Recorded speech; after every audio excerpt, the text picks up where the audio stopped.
Chapter 1080. Although the maid spoke in Korean, Jinxiu could still understand it. After all, her mother had been with her for many years. However, speaking Korean was difficult for Jinxiu. After returning to Korea, the family hired a private tutor to teach Jinxiu Korean and English.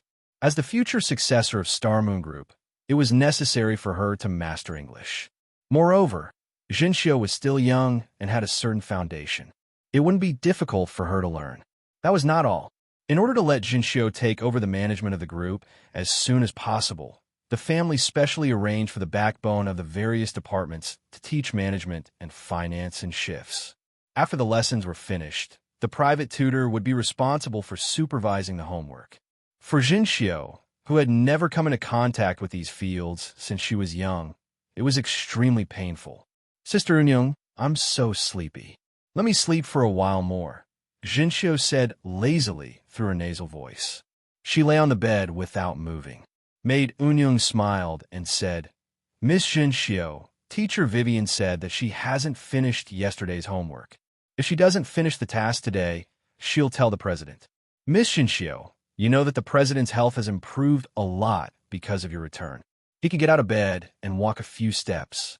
The doctor said that the cancer cells are under control, and it has a lot to do with his good mood. If he finds out that Miss Jinxiu suddenly refused to work hard and refused to do her homework, which made the president sad, he might not say anything to you since he dotes on you so much, but he might be bettered again." Hearing this, Jinxiu felt her scalp go numb. She sat up, brushed her bangs away, and blew on it. Her eyes rolled back. "All right, Sister Eunyoung, no wonder I heard others say that you're the smiling killer that even the head butler is afraid of. Instead of saying such troublesome things to me with a smile, you might as well lift my quilt. I'm just a servant. How can I lift my master's blanket? Miss Jinxiu, please wake up. You know Teacher Vivian's personality. She can be casual about other things, but she's very serious when it comes to studying," En Jing said with a smile. Jinxiu's expression was a little unnatural. She felt a headache when she heard Vivian's name. Speaking of which, when he returned to Korea that day, he immediately saw his grandfather, whom he had hated since he was young. However, blood was thicker than water. Many things had faded after so many years. What was more important was the kinship of blood after seeing a family member. Thinking about it, who wouldn't want their daughter to marry into a good family? Who would want their daughter to ignore their father-daughter relationship and run away with a foreign man? Moreover, Park Cheon was an influential entrepreneur in Asia, yet his most beloved eldest daughter had betrayed him. It was no wonder he was fuming. After figuring this out, Jinxiu's heart ached when she saw her grandfather, who was already in his twilight years. She just wanted him to pass away peacefully in his last days. Therefore, Park Cheon specially invited a young female teacher, Vivian, who was proficient in Mandarin, English, and Korean and had a master's degree in education and finance in the United States, to be Jinxiu's personal tutor.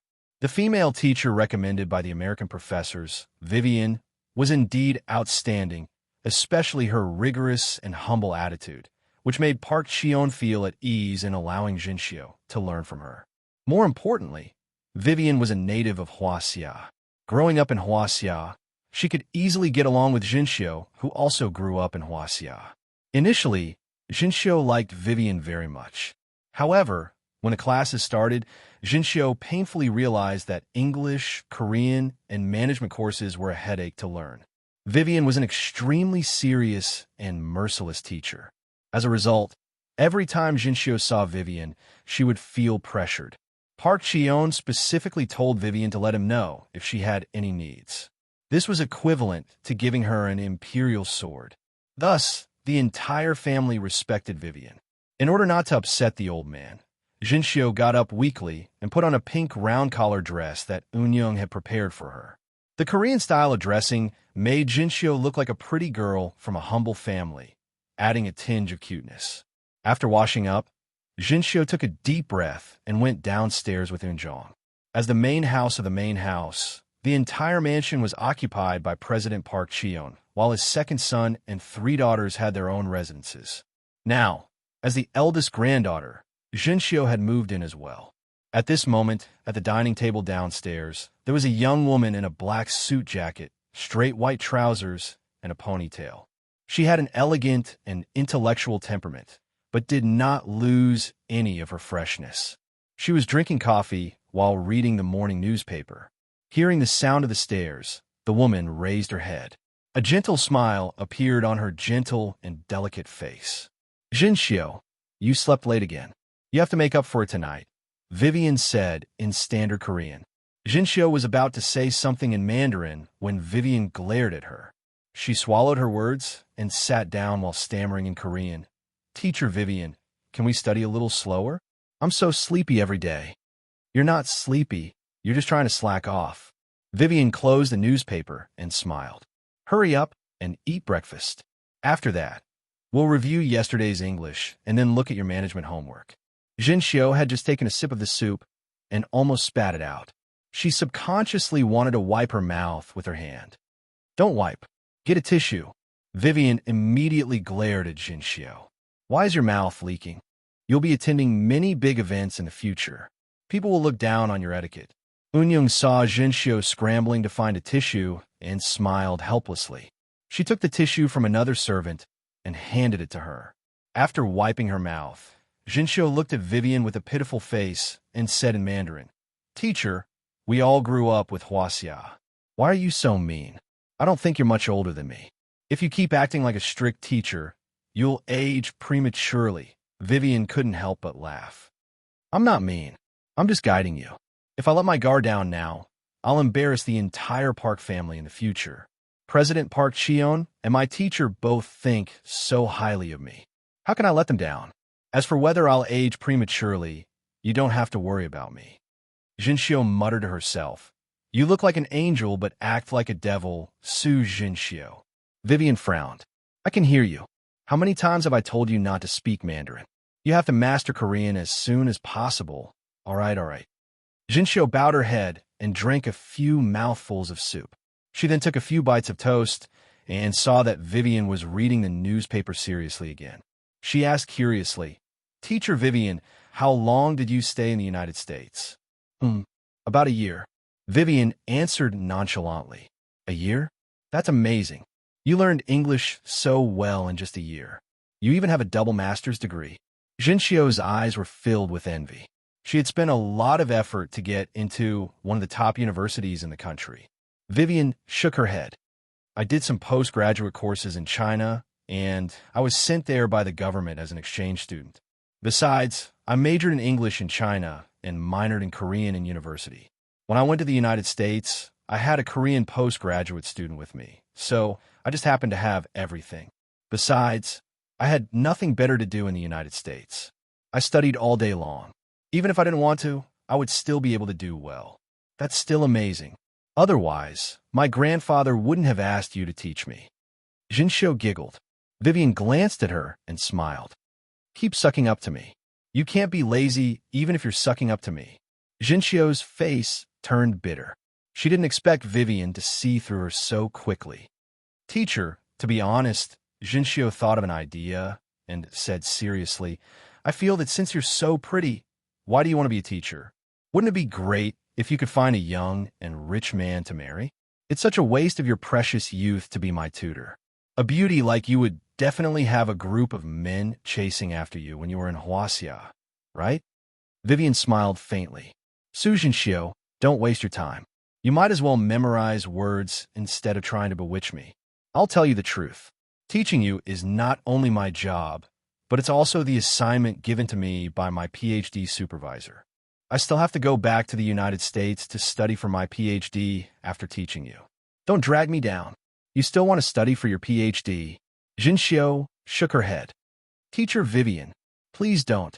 I've heard many people say that no man wants a female PhD. You're so pretty. If you study for your PhD, it'll be hard for you to start a family. What a pity. All right. Vivian was speechless. She reached out and tapped Jinxiu's forehead. What are you thinking in that little head of yours? Who said I'm going to find a man? I won't get married. I'm going to study for my PhD. Is that illegal? Jinxiu pouted. Don't tap my head. I'm a university student. I'm not a little girl. I'm her teacher. You're just a kid in my eyes. Vivian said matter-of-factly. Jinxiu made a face and mumbled a few times. She couldn't help but ask curiously, "Teacher, you really won't get married? Won't find a boyfriend?" "Yes, I won't find a boyfriend. I won't get married," Vivian repeated. Chapter 1081. Hearing such a firm answer, Jinxiu felt that she was not joking. "Why?" Jinxiu had a gossipy expression on her face. She rolled her eyes and guessed. "Teacher, could it be that you've been hurt? Have you suffered a blow?" Vivian's expression changed, and her delicate body trembled slightly. She took a deep breath, and countless complicated emotions surged in her eyes. She said in a rather shaky tone, "Su Jinxiu, you haven't experienced it, so you won't understand. Hurry up and eat. I don't want to talk about it anymore." Jinxiu, on the other hand, acted as if she had discovered a treasure. She said stubbornly, "Why can't I say it? Anyway, only the two of us here understand Chinese. Teacher, don't be like this.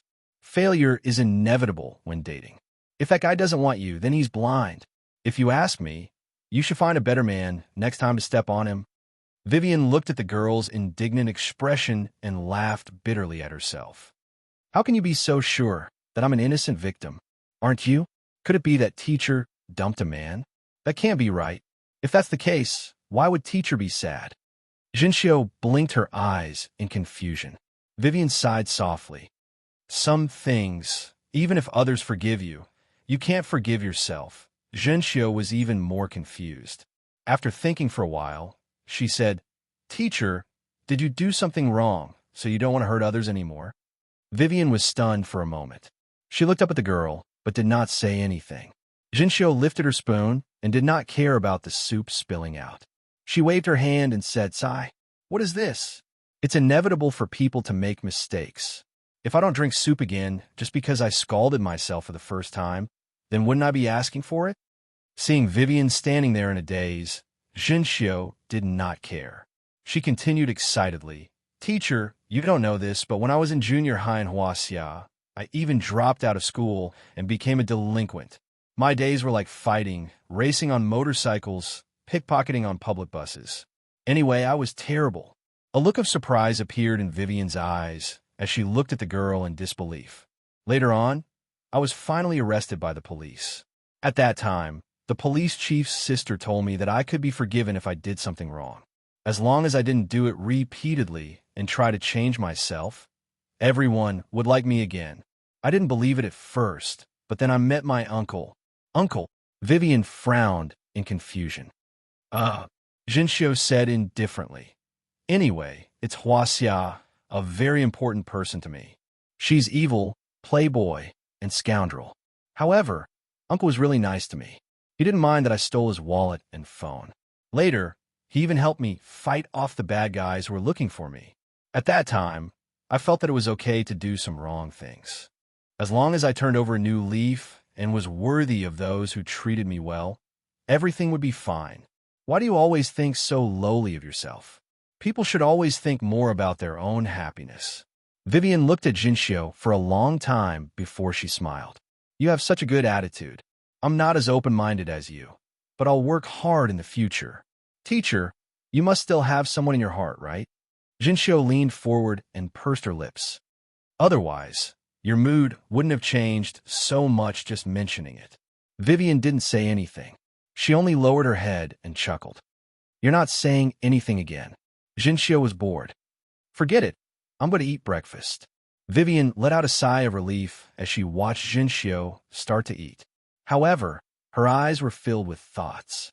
Right at this moment, a tall and handsome young man came in through the door, followed by two assistants in well-ironed uniforms. "Good day, Chairman." Unyung and the other maids immediately bowed. It was Par Zhongyun. Vivian also stood up and nodded in greeting. After all, he was the current director of Star Moon Group. Jinxiu wasn't used to it, but she still greeted him, "Cousin." Par Zhongyun smiled gently. "Cousin, you're still eating breakfast. Don't let Teacher Vivian wait for too long." "Yeah, I eat fast." Jinxiu was a lot more serious now. "Cousin, don't go to work now? Are you looking for me or grandfather?" Par Zhongyun smiled. "I'm here to see how grandfather's condition is." Although he's feeling much better these days thanks to you, I'm still worried about him. Jinxiu nodded. Don't worry about me then. Go upstairs. Park Jong-yun didn't leave immediately. Instead, he asked Vivian politely, Miss Vivian, I wonder if Korean food is to your liking? If you'd like to try Hwasea's dishes, I can get someone to prepare them. You're too kind, Chairman. I don't really mind. I'll eat whatever Jinxiu eats, Vivian replied politely. Is that so? Park Jong-yun hesitated before asking. I wonder if Miss Vivian would be interested in attending tonight's exchange party between Star Moon Group and American General Corporation. We've invited quite a number of celebrities from the academic world. If Miss Vivian is interested, I happen to have a dance partner for you. Chairman, Vivian interrupted. Thank you very much, but I don't really like crowds. I'm just a teacher. I don't know anything else, oh. Park Jong-yun's eyes were filled with regret. He looked at the woman with infatuation. That's a pity. I'll go upstairs first. Park Jong-yun was about to leave when he stopped and turned around. Cousin, grandfather told me that he might officially hand over the shares of Star Moon Group soon and officially establish your position as his successor. You have to prepare the crescent moon that Aunt gave you. When the time comes, Grandfather's star will merge with your crescent moon. Jinxiu's mouth widened. Crescent moon? Is it that platinum crescent moon necklace? Park Jong-yun nodded. That's right. Why? Is there a problem? Jinxiu bit her lips in distress. Cousin, I gave the necklace away. Park Jong-yun's expression changed, but he quickly asked with a smile, Who did you give it to? Jinxiu scratched her head in embarrassment. I gave it to Wait. Park Jong-yun interrupted Jinxiu and asked the people around him to leave. He then said sternly, Lower your voice. Just tell your cousin. This is important. Jinxiu was a little nervous. She walked to Park Jong-yun's side and whispered in his ear, I gave the crescent moon to thank Brother Yang for helping me. Yang Chung? Yes. Jinxiu nodded. A strange look flashed across Park Jong-yun's eyes, but he quickly grinned. All right, I understand. I'll discuss it with grandfather. Don't worry. This crescent moon is our family's most important heirloom. We have to get it back eventually, but we have to treat it with respect. Jinxiu nodded in agreement. She was hoping that Yang Chung would be called over for Zhonghai. She missed him dearly these days. She would occasionally call back to Zhonghai, but Yang Chung wasn't home. Zhonghai City, Shijiao Villas. Lin Ruoshi sat in her room and slowly put down her phone. She had just ended a call with Lu Mingyu. After Lu Mingyu returned to Zhonghai, she told Lin Ruoshi about the situation as they had agreed before leaving for Australia. According to her previous plan, she would probably talk about how Xiao Qiqing failed. However, the news that came was exactly the same as what Lin Ruoshi had heard from Yang Chung. In fact, it made Lin Ruoshi feel helpless and emotional. When Lu Mingyu told her about the hardships along the way and talked about the process of changing her opinion of Xiao Qiqing, Lin Ruoshi knew that at least in Lu Mingyu's heart, Xiao Qiqing had already regarded Xiao Qiqing as a sister. What Yang Chung said before was actually only a small part. Xiao Qiqing did a lot of things that she couldn't help but admire. After all, Yang Chung lost his cultivation. Lu Mingyu was lucky to have the support of the peak of the acquired realm. However, Xiao Qiqing relied purely on her delicate body and tenacious perseverance to accompany Yang Chung and Lu Mingyu all the way out of the no-man's land.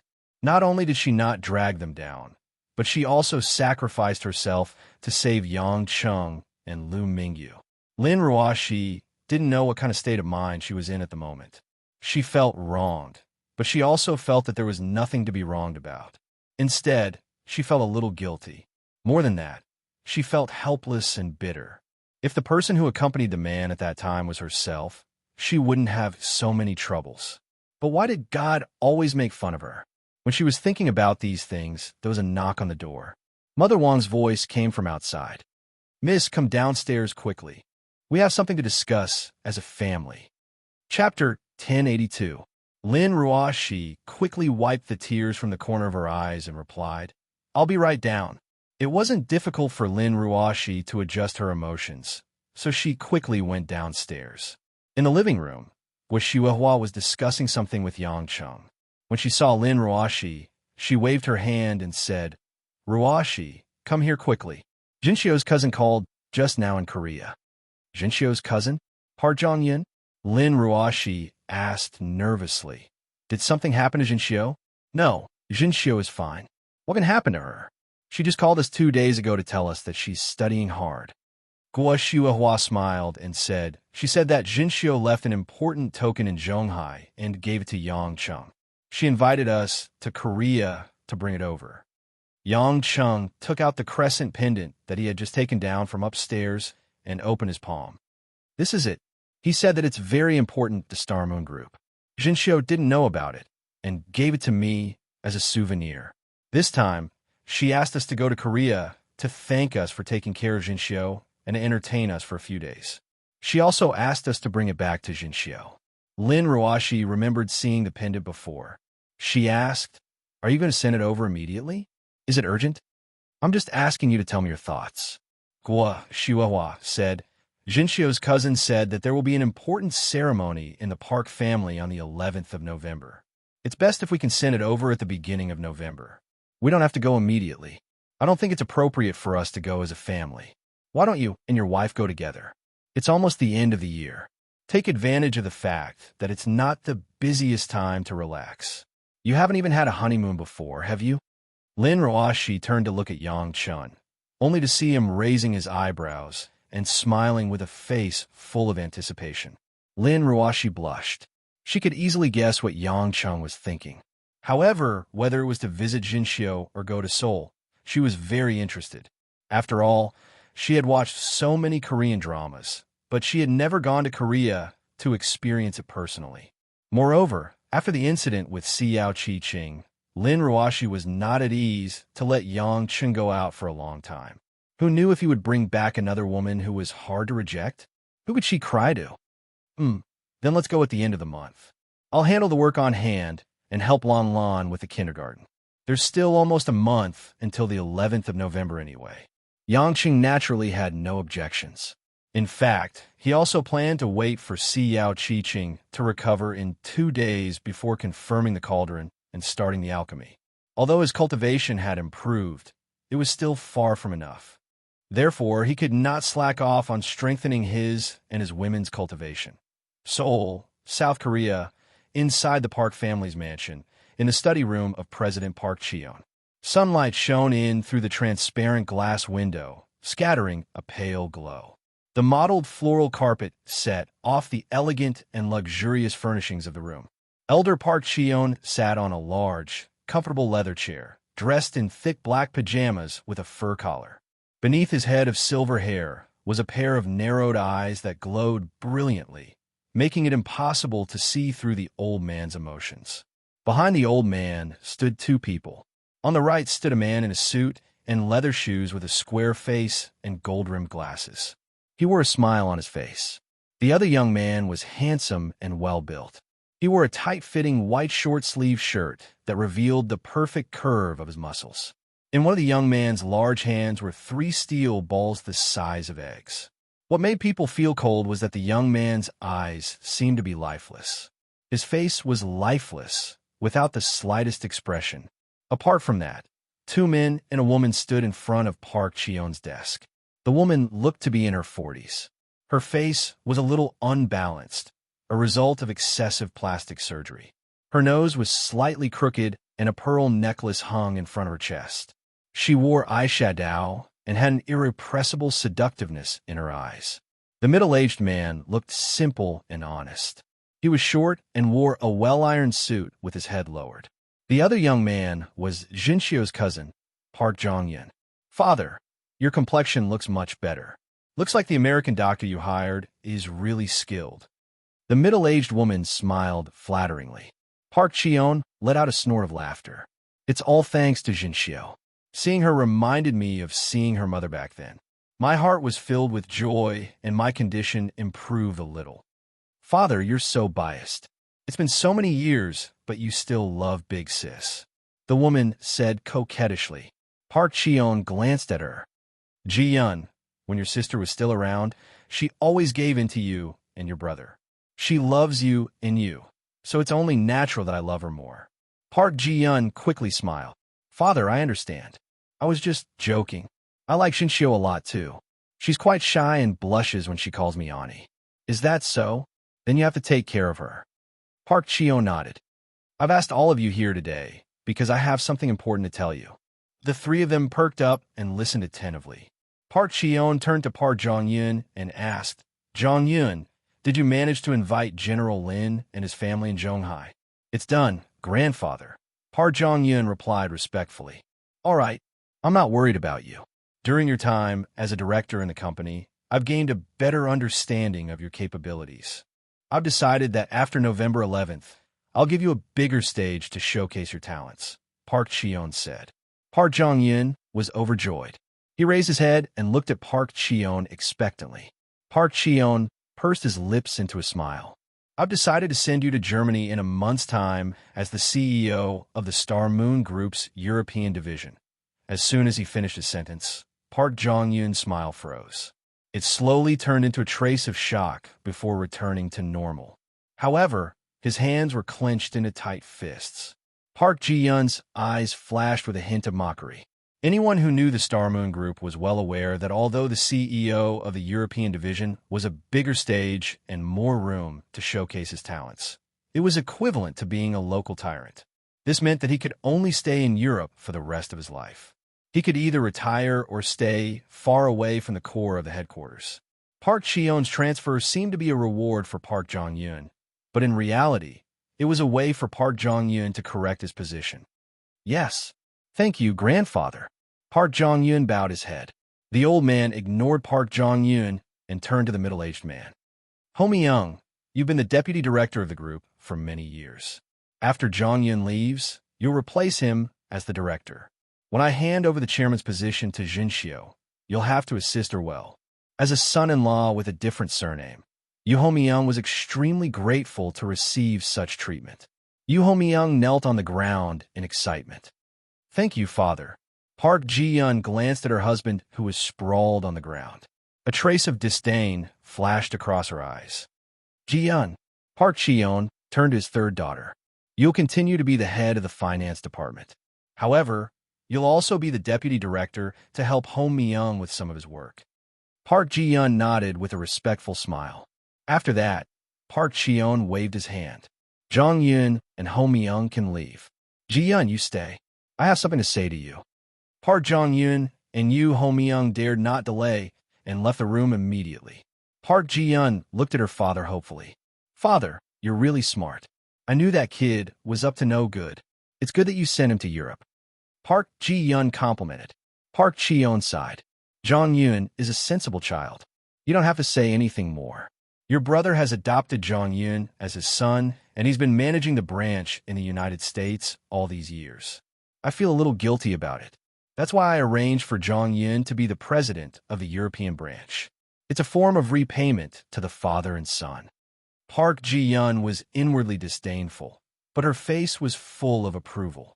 I asked you to stay because I want you to take a look at something, Park Cheon said as he pointed to a file on the desk in front of him. Park Ji-yun carefully picked it up and gulped before opening the file. A stack of printed and bound documents floated to the surface. Park Ji-yun only took a few glances at it before her forehead was drenched in cold sweat. Her breathing quickened, and finally, she could no longer hold on and fell to her knees. Chapter 1083. F.A. Father, I know I'm wrong. Please forgive me. Park Cheon frowned. Stand up. You're already in your 40s. If you dare to do this, you should bear the consequences. Park Ji-yun's legs trembled as she stood up. Tears streamed down her cheeks, and her nose became even more crooked. You used me to give you a position in the finance department to embezzle more than $10 billion. You gambled and lost. You spent money on plastic surgery to support a group of men who lived off women. You even spent money on buying rankings and trophies for Yonhee. I didn't stop you from doing these things. I only asked Lawyer Kim to remember all of them. What you have in your hand is a copy. The real evidence is being kept in secret by Lawyer Kim's team. Park Ji-yun sobbed. Father, I know I'm wrong. Please let me go this time. I won't do it again. Yonhee is your granddaughter after all. Since you love Jinshio so much, you can't be so biased that you don't give her anything. Bastard, Park Cheon bellowed. His eyes widened in anger as he exuded the aura of a tiger. My, Park Cheon's descendants must rely on their own abilities to make a name for themselves. I dote on Jinxiu not only because she is sensible, but also because I owe her a lot. But I also urge her to work hard. Since Yeonhee wants to make a name for herself in the entertainment industry, she should rely on her own abilities to win awards. Do you know that this will bring shame to the Park family? Park Ji-yeon did not dare to say more. She only pleaded. After a while, Park Ji-yeon signaled her to be quiet. Don't worry. If you behave yourself and do what you have to do, you'll get what you deserve. You're my daughter after all. I won't make things difficult for you. Do you understand what I mean? Park Ji-yeon's mind jolted, and she quickly grinned. I understand, father. I'll work hard with Haoming and help Jinxiu manage Star Moon Group well. Park Ji-yeon nodded and let out a long sigh, gesturing for her to leave. Park Ji-yeon wiped the cold sweat off her forehead and silently left the study. As soon as she stepped out of the room, Poo Ji-yeon's face suddenly revealed a trace of gloominess. After silently cursing twice, she sighed powerlessly and hurriedly walked down the stairs. Just as he arrived downstairs, he saw Park Jong-eun about to head out as well. Park Ji-yeon sneered and stepped forward. Young-hoon, wait for Auntie. Park Jong-eun turned around with a warm smile. Auntie, what's the matter? Let me ask you, why did father ask you to invite General Lin and his family? Park Ji-yeon narrowed her eyes and asked. Park Jong-eun shrugged. Grandpa wants to thank General Lin and his family from Zhonghai for taking care of my cousin when she was in Huaxia. He wants them to attend the handover ceremony. Really? Park Jong-eun nodded seriously. Of course. Park Ji-yeon smirked. Fine. It's fine if you don't want to tell me the truth. But I have to warn you. Even though father doesn't have much time left, he's not a fool. You better keep your claws clean. When he's angry, you won't even recognize his own kin. I don't understand what you're talking about, Auntie. I'm indebted to father for adopting me since I was young, and grandpa has nurtured me for so many years. I only have gratitude towards grandpa and nothing else. Park Jong-eun said innocently. All right, we both know what kind of trash we are. Park Ji-yeon sneered and walked away arrogantly in her high heels. Watching Park Ji-yeon's back as she left, Park Jong-eun's innocent expression gradually turned into a mocking coldness. He muttered to himself, Humph, 1 month is enough. Yang Chung, who was far away in Zhonghai, did not think too much about Korea's Star Moon Group, wondering if there were any hidden secrets. To Yang Chung, 3 days passed in the blink of an eye. In these 3 days, other than guiding the women in their cultivation, he also brought Anshin to the prison wherein Zai Huan was being held. It was a message from someone in the prison, and Zai Huan was delirious when he woke up one morning and began to show signs of mental confusion. According to the doctor's diagnosis, Zai Huan's mental illness was caused by a long period of internal struggle. When she saw her father babbling nonsense and not recognizing her, Anshin, no matter how much hatred and disappointment she had for him in the past, all of it turned into tears at that moment. Yang Chung was heartbroken. He asked Anshin if they should open a back door and send in Zai Huan out of the prison. After all, Zai Huan was guilty of treason. If everything went according to plan, he would be locked up until his death. However, Anshin stubbornly rejected the suggestion. My father has done too many wrong things. If we let him go just because he's sick, it would be too unfair to the innocent victims. In the end, Anshin chose to transfer Zai Huan to a prison with relatively better facilities. She paid someone to take care of him and left resolutely. Yang Chung suddenly realized that as time passed, the lively and cunning Anshin from the first time they met had gradually become much calmer. On the other side, Lin Ruoshi helped Lan Lan with various identity documents and sent Lan Lan to Yunhua Kindergarten, which was relatively close to her home and was also relatively famous. Although Lan Lan was talented, she still needed to have her own social circle in the future. She could not only hang out with the elders. It was still necessary for her to make some friends. Naturally, Lan Lan did not have any issues with fear. Although she was not willing to abide by a lot of rules and had to wear extra clothes, which made her feel hot, Lan Lan was still quite happy to be able to play with many children. However, Lan Lan also felt depressed. The other children were too weak, and they could easily hurt others if they were not careful. So, Lon Lon could only endure it and be careful. As for the problem of lunch and snacks, Lin Ruashi also specifically reminded her that if she was hungry, she could eat more at home at night. She was not allowed to snatch other children's food. This made Lon Lon almost cry. It turned out that she did not even have enough to eat in kindergarten. How pitiful. Originally, Lin Ruashi planned to personally send Lon Lon to work in the morning. But Minwan was at home, and the nanny was getting less and less to do. If she took away such a small task, Minwan would probably be embarrassed to continue staying. Moreover, although Lin Ruashi was not arrogant, she also knew that it was a little exaggerated for her to drive a Bentley to send her daughter. She also hated the feeling of being stared at by a lot of people, so she gave the job of sending Lon Lon to Minwan. Minwan naturally accepted it happily. After all, she had been used to taking care of Lon Lon for the past year. Suddenly, she had nothing to do, and she would feel flustered, especially from talking with Mother Wong. She knew that Mother Wong had been a servant in this family for 20 or 30 years. She felt that this would be a good arrangement. Just as Mother Wong took care of Lin Ruashi, wasn't it good for her to take care of Lon Lon? In this big city, if such a rich family really wanted to find a servant, they would break their heads. She relied on Lon Lon and the master, so she couldn't waste such a precious opportunity. Along with it, there was also the recovery of Si Yao Chi Ching in the UK. Yang Chung came to Santa Maria Hospital alone, intending to take Si Yao Chi Ching back to Huaxia. Unexpectedly, when he entered the special ward, Jane was sitting next to Si Yao Chi Ching's bed, chatting happily with Si Yao Chi Ching in English. Seeing Yang Cheng's surprised face when he entered the door, Jane guessed the man's thoughts. She pursed her lips and smiled. Why? You have time to pick up your woman, but you don't have time to say hello to me and want to leave? When Si Yao Chi Ching heard Jane said that she was Yang Cheng's woman, she couldn't help blushing, but there was a trace of joy in her eyes. Yang Cheng smiled awkwardly. I'm embarrassed, always troubling you. I'm a person who has nothing to do all day. What's there to trouble? I think you're avoiding me. Jane rolled her eyes at him. Yang Cheng quickly changed the topic. What are you guys talking about? Why do you sound like old acquaintances? Si Yao Chi Ching replied excitedly.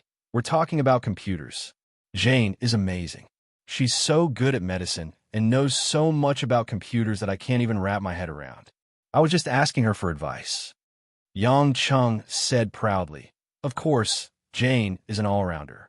Although medicine is her major, she's also very good at other things. Jane clicked her tongue. Why does it feel like you're praising yourself instead of me? I'm thick-skinned. I'm proud of you. Yang Cheng said righteously. You're quick to admit it. Jane sighed helplessly. She got up and picked up her beige Burberry trench coat. I'm actually here today to check on Ji Qing's recovery. Since I'm the one who performed the surgery, she's considered my patient, and I'll take full responsibility. Now it seems that she's 80% recovered. 2 days of rest, and she'll be fully recovered. I'm afraid it has something to do with you using Huaxia Kung Fu. Yang Cheng was satisfied. It's good that she's fine. Are you leaving now? Jay nodded. I'm going on a long trip. There's a very difficult surgery. 2 of my students in America hope that I can complete it. Because they're not confident, I plan to go early to check on the patient condition and make preparations. The pace shouldn't be low. Otherwise, you wouldn't be willing to go just because your students ask you to. Yang Cheng smiled knowingly. Jane couldn't deny it. First, the surgery is indeed challenging. Second, it's a lot of money. I can invest it in other research after I earn it. Why not? Having said that, the woman elegantly put on her coat, waved her hand, blew a kiss, and left. Si Yao Chi Ching watched enviously as Jane left. She murmured, Yang Cheng, why didn't you accept Miss Jane? Even as a woman, I find her too charming. She's so smart, has a good personality, and is very kind. More importantly, she's so beautiful. There's no reason for you to resist. Chapter 1084. Yang Cheng's scalp went numb. He didn't know whether to laugh or cry. All right. What do you take me for? Although I do have a weak resistance and my eyes are glued to beautiful women, I'm not full of that kind of stuff. I met Jane 8 or 9 years ago. At that time, she was still a little girl. I watch her grow up, just like an older brother who wants his sister to have a good home. How could I go and get the good cabbage by myself? Don't worry about it. Get up. I'll take you to see the cauldron first. Then I'll take you to our house for a meal. My mom and the others want to thank you. Why are you in such a hurry? I still have to say goodbye to the nurses. Miss Jane's student, Grace, has been taking care of me. Sit down and wait for a while. See, Yao Chi-Ching said. Yang Chun scratched his head. Look at your arrangements. Why didn't you do it before I came? You're in such a hurry again. Why are you so obedient when you're talking to Miss Jane? You're yelling at me. You're looking down on me. I'm still a patient who has just recovered. Yang Chung smiled bitterly. When did I yell at you? Isn't it because of your time arrangement? You're the only one who's allowed to talk nonsense, but I'm not allowed to stay longer. Men are so lousy. Si Yao Chi-Ching grumbled. She got up and put on her clothes. Jane had bought the clothes for her. After all, Si Yao Chi-Ching's clothes were worn in the hot and humid Arnhem. Women were indeed meticulous. Yang Chung smiled. Hee, we're family, so we should be more casual. Jane is a friend. Of course it's different. I'm not really saying anything. Xiao Qingqing, don't be angry. Si Yao Chi-Ching looked up and glared at Yang Chung shyly. Who's your Xiao Qingqing? You're so shameless. However, Si Yao Chi-Ching seemed to feel embarrassed. She simply turned around and didn't say anything to Yang Chung. She only felt that her heart was beating wildly. This family made the girl feel sweet and full of expectation for the future. In his bitter and bitter life, he had never thought that there would be a day where his heart would feel warm. Under Yang Cheng's urging, Si Yao Chi-Ching bid farewell to Grace and the other nurses before heading to the Forgotten Realms in the Mediterranean Sea with Yang Chung.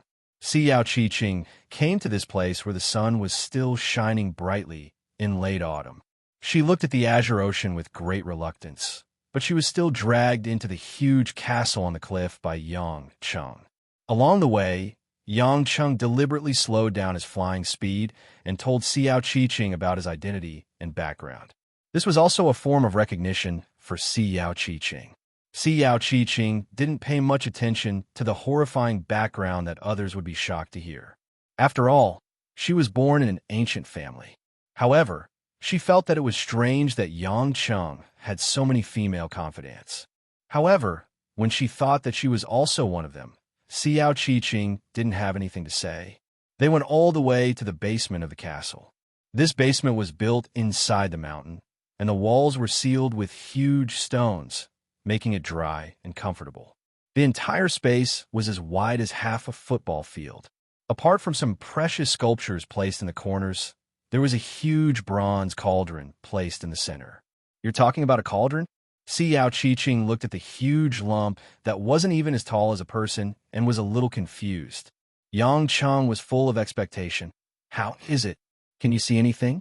I can easily feel that the spiritual energy on this cauldron is incomparably abundant. According to my guess, it should be a mid-grade or above artifact to have spiritual energy. Si Yao Chi-Ching shook her head. I haven't seen this cauldron in the ancient books. Moreover, this cauldron's patterns are also very strange. It looks like the ancient divine beast Tao Dai, but Tao Dai should have a sheep body. These patterns don't look like a sheep, and the lines are especially well developed. If it's not Tao Dai, I can't think of what it is. Sai, no matter what pattern it is, take a look at this metal. Is this the special metal you mentioned in the world? Si Yao Chi-Ching nodded and went forward to carefully observe for a while. Her small mouth slightly opened. It's actually netherworld purple gold. Although the entire bronze cauldron looked green, the woman still saw some parts that weren't covered. Based on what she had learned, she immediately recognized it. Yang Chung raised his eyebrows and said, Purple gold? Purple gold is also considered a special metal? I remember that purple gold is a specialty of Russia.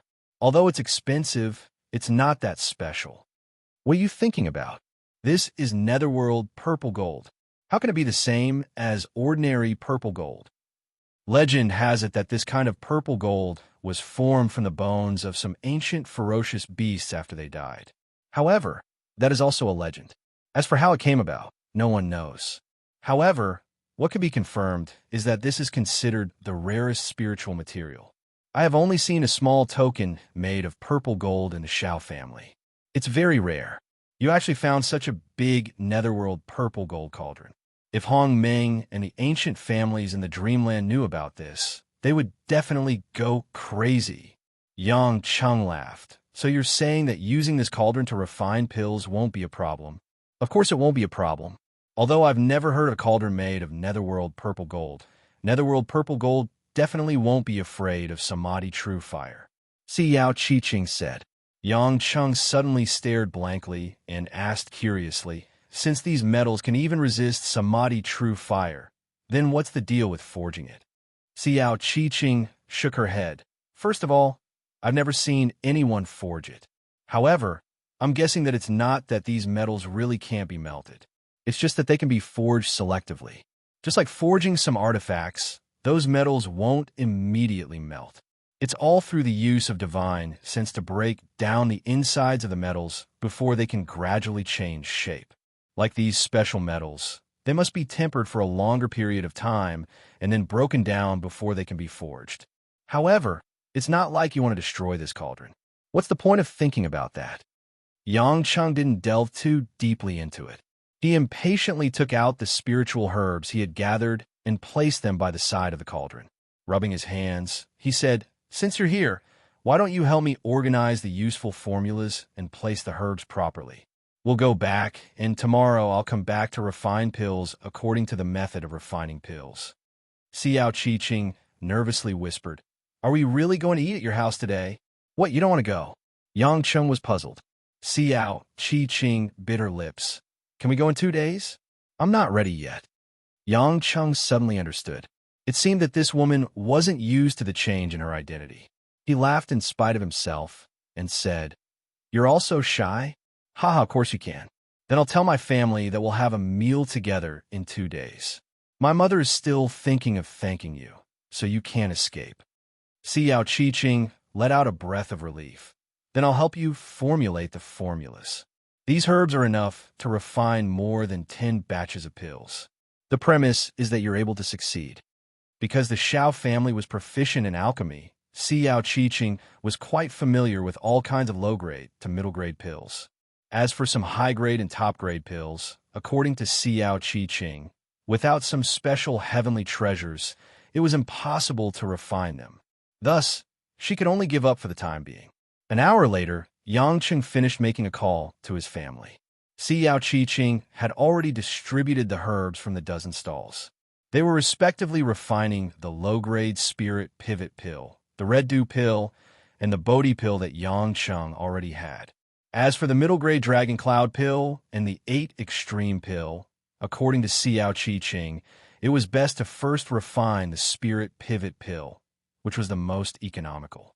This was because if he failed, he would gain experience and wouldn't lose too much. The spirit pivot pill is also known as the spirit lock pill. It's mainly used to help Xiantian realm cultivators stabilize the surrounding spiritual energy and speed up their absorption. The red dew pill increases the density of spiritual energy. As for the middle-grade dragon cloud pill, it's much more powerful. It can gather spiritual energy and speed up the flow of true essence in the meridians. It's a great help for soul formation cultivators. The 8 extreme pill isn't used for cultivation. It can expand the meridians in a short period of time and increase the power of the cultivator's true essence. It can be considered a special move during battles. Of course, if your cultivation level is too low and you don't have enough true essence, it's equivalent to committing suicide.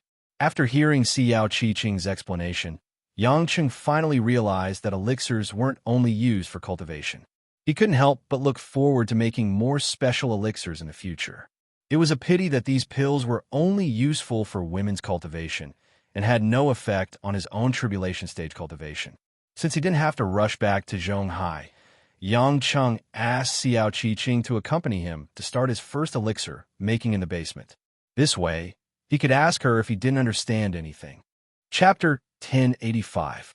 He followed the instructions given by Yin Sanyang and confirmed by Siyao Qi that it was indeed one of the best ancient alchemy techniques. He began to mobilize the heaven and earth energy in his body, resonating with the heaven and earth yuan qi in his body, gradually covering the bronze netherworld purplish golden cauldron. Speaking of which, alchemy techniques were mostly the same. It was to use one's divine sense to control the true samadhi fire to decompose the herbs in the cauldron, retaining the most precious spiritual qi and fusing them together. In this process, the most important thing was to use the true samadhi fire to extract the impure qi from the spiritual herbs, retaining the purest spiritual qi. The higher the level of purification, the higher the effect and grade of the pill. How to quickly and accurately decompose the impure qi was the secret of alchemy techniques, and it was also the key to distinguish between good and bad techniques. The reason why alchemy could only be carried out at the tribulation passing stage was because the power of the true samadhi fire was not something that cultivators below the tribulation passing stage could touch. However, this was not an issue for Yang Cheng. Yang Cheng's true samadhi fire originated from his body, so his divine sense was not harmed at all when it traveled through the cauldron. Instead, it was like a fish in water. This difference caused Yang Cheng's alchemy to be worlds apart from other cultivators since ancient times. Other cultivators had to carefully guide the true samadhi fire with their divine sense. But Yang Cheng merged his divine sense with the true samadhi fire, turning himself into the true samadhi fire. Even a kid would know that blowing a balloon in one direction was definitely not as good as holding the balloon to its destination. Therefore, the process of controlling the true samadhi fire with great effort and not allowing for any mistakes was a piece of cake for Yang Cheng. Because of this, after studying the technique given by Yin Sanyang, Yang Cheng was no longer nervous about alchemy. He was already very confident about it. Siyao Qi was silently cheering him on from the side, focusing all her attention on the changes in the cauldron. Slowly, the netherworld purple-gold cauldron began to float. It was controlled by Yang Cheng's heaven and earth energy. The entire cauldron had already fused with Yang Cheng's divine sense. When Yang Cheng opened his eyes, a pair of golden flames ignited in his eyes. At the same time, the golden samadhi true fire wrapped around the cauldron and burned. The moment the true samadhi fire appeared, the cauldron emitted a radiance that was like the bright white moon. As for the strange beast totem on the cauldron, it looked as if it was about to pounce out of the cauldron alive. It was actually flowing with black halos. Logically speaking, black did not have a halo, but indeed, Yang Cheng could see black swirling around it. This is... Yang Cheng's spirit suddenly shivered, as if he had realized something. But before he could think carefully, his entire mind felt as if it had been swept by a violent wind. A deep black and white intersected, and finally transformed into a dark and empty energy, appearing in his mind. Within this energy, Yang Cheng could clearly feel a violent and frenzied aura, as if it wanted to devour everything in its path. What followed was a phantom of a giant beast that flashed out of nothingness. This giant beast did not have the slightest detailed outline, and its face could not be seen. He could only vaguely make out 2 pairs of large fleshy wings, an enormous body, and 3 pairs of vigorous and powerful bare feet, which seemed to be burning with raging flames. Without waiting for Yang Cheng to understand what was going on, that giant beast had already turned into a giant shadow that covered the sky, as if it wanted to swallow up Yang Cheng's entire divine sense. The intense danger made Yang Cheng react in an instant. He immediately tried to cut off the divine sense connection, but discovered that he could not cut it off no matter what. And just at the moment when he was about to be swallowed up by that ferocious giant beast's shadow, an innumerable amount of heaven and earth energy suddenly surged over from all directions, forming a huge force.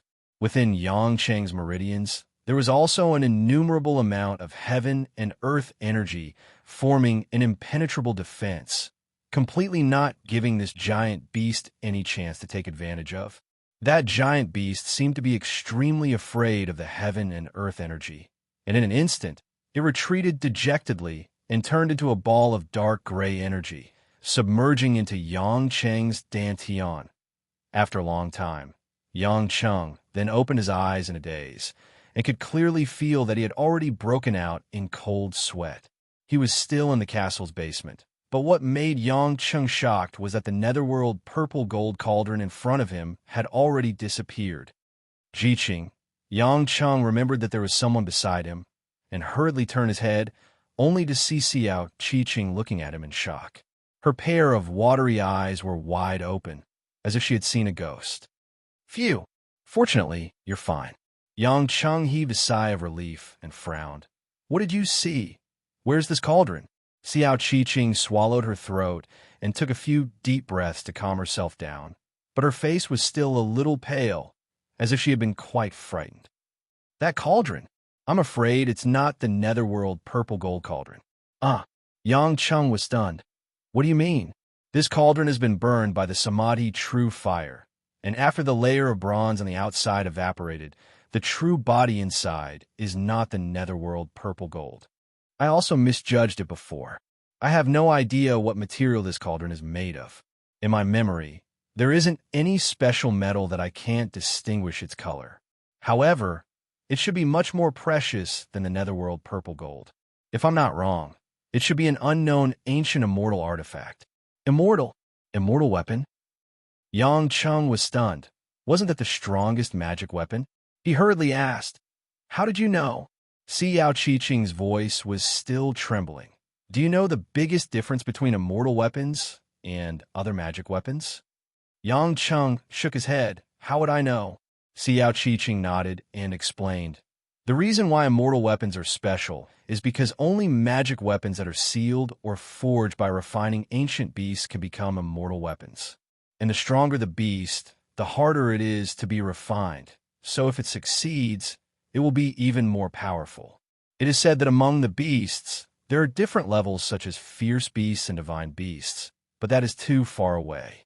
I'm afraid these ancient beasts didn't exist even when the gods descended tens of thousands of years ago. They should be the legendary beasts that the first immortals faced.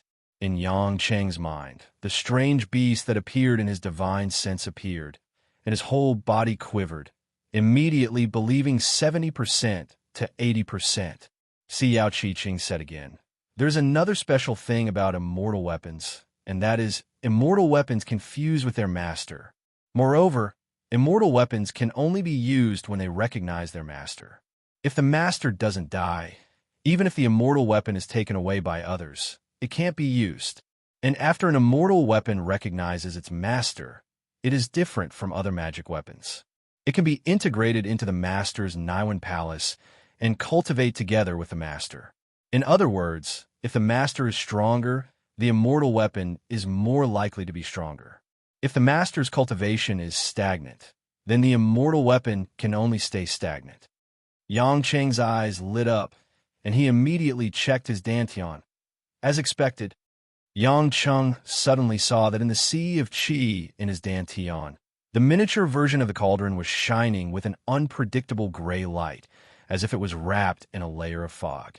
With just a thought from Yang Cheng, the cauldron appeared in front of him in a flash, returning to its original size. Seems like it is indeed a good immortal weapon.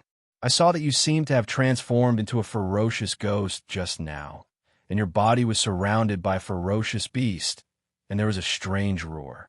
I guessed that there was something sealed in this cauldron. Later, when I saw the cauldron disappear, I guessed that you must have tamed the beast's soul inside, and this immortal weapon recognized you as its master. You made a big profit. You should know that the number of immortal weapons in the whole of Hongmeng may not exceed the number of fingers on one hand, and I've never heard of anyone using one before. The ancient families also have a pitiful number of immortal weapons, at most 1 or 2. However, immortal weapons are also divided into different levels. This cauldron of yours seems to have an extremely powerful beast soul sealed in it, and its growth potential is limitless, Xiao Qiqing said happily. Yang Qing also felt like a pie had fallen from the sky, and he scratched his head, chuckling. This is what they mean by one who survives a great disaster is bound to have good fortune later on. If I meet that masked man again, I'll try to use this cauldron to put him in and refine him. Otherwise, how can I take that lying down?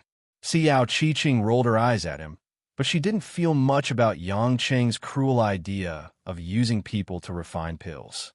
After all, even if you didn't kill them, they would find a way to kill you. It was the same no matter how you died.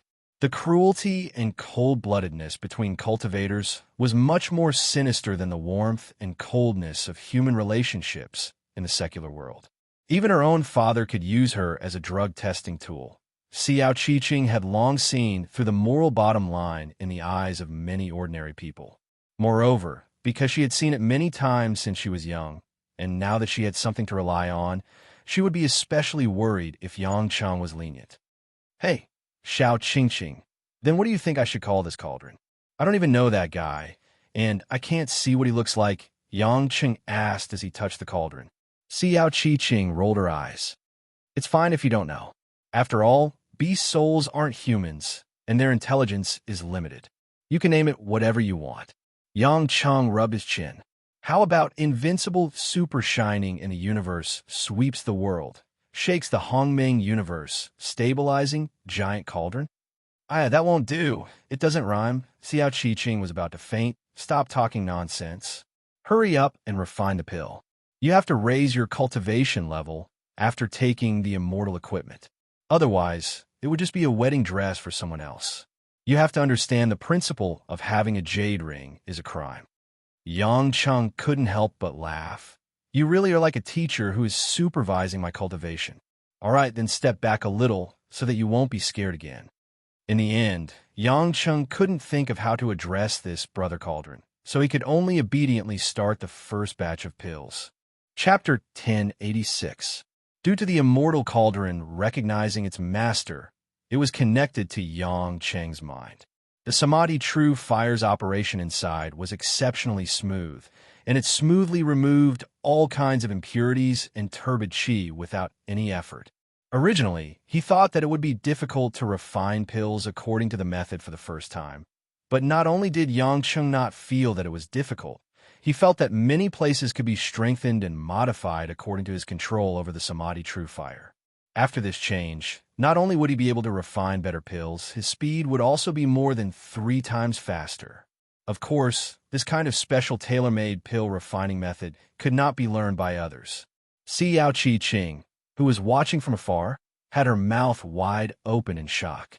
She originally thought that it would be good if Yang Cheng could refine a furnace in 4 hours. She didn't even dare to hope for success, but she didn't expect that in less than 40 minutes, Yang Cheng had finished refining a furnace. When the dozen or so spirit pills that were shining with a green light flew out of the furnace, Xiao Qiqing didn't need to look closely to know that this luster was definitely the highest grade spirit pill. Following that, Yang Cheng seemed to be addicted to it. After accepting a dozen or so spirit pills, he put in the second batch of red dew pills. This time, the speed was even faster. The use of the Samadhi True Fire almost didn't need to think at all. With a thought, all the variables were under his control, as if he had planned it beforehand. In just half an hour, he had already collected more than a dozen bright and beautiful red dew pills. In the end, Yang Cheng didn't forget to take the time to greet Xiao Qiqing. Little Qingqing, if you're hungry, go out and call Ron. That old man will send someone to bring delicious food up. I will refine 2 more batches of Dragon Cloud pills. This guy actually started to refine middle-grade pills? Xiao Qiqing had already suffered too many shocks and was somewhat immune to it. Even the immortal equipment had appeared, and now there was a rookie alchemy grandmaster. Who cares?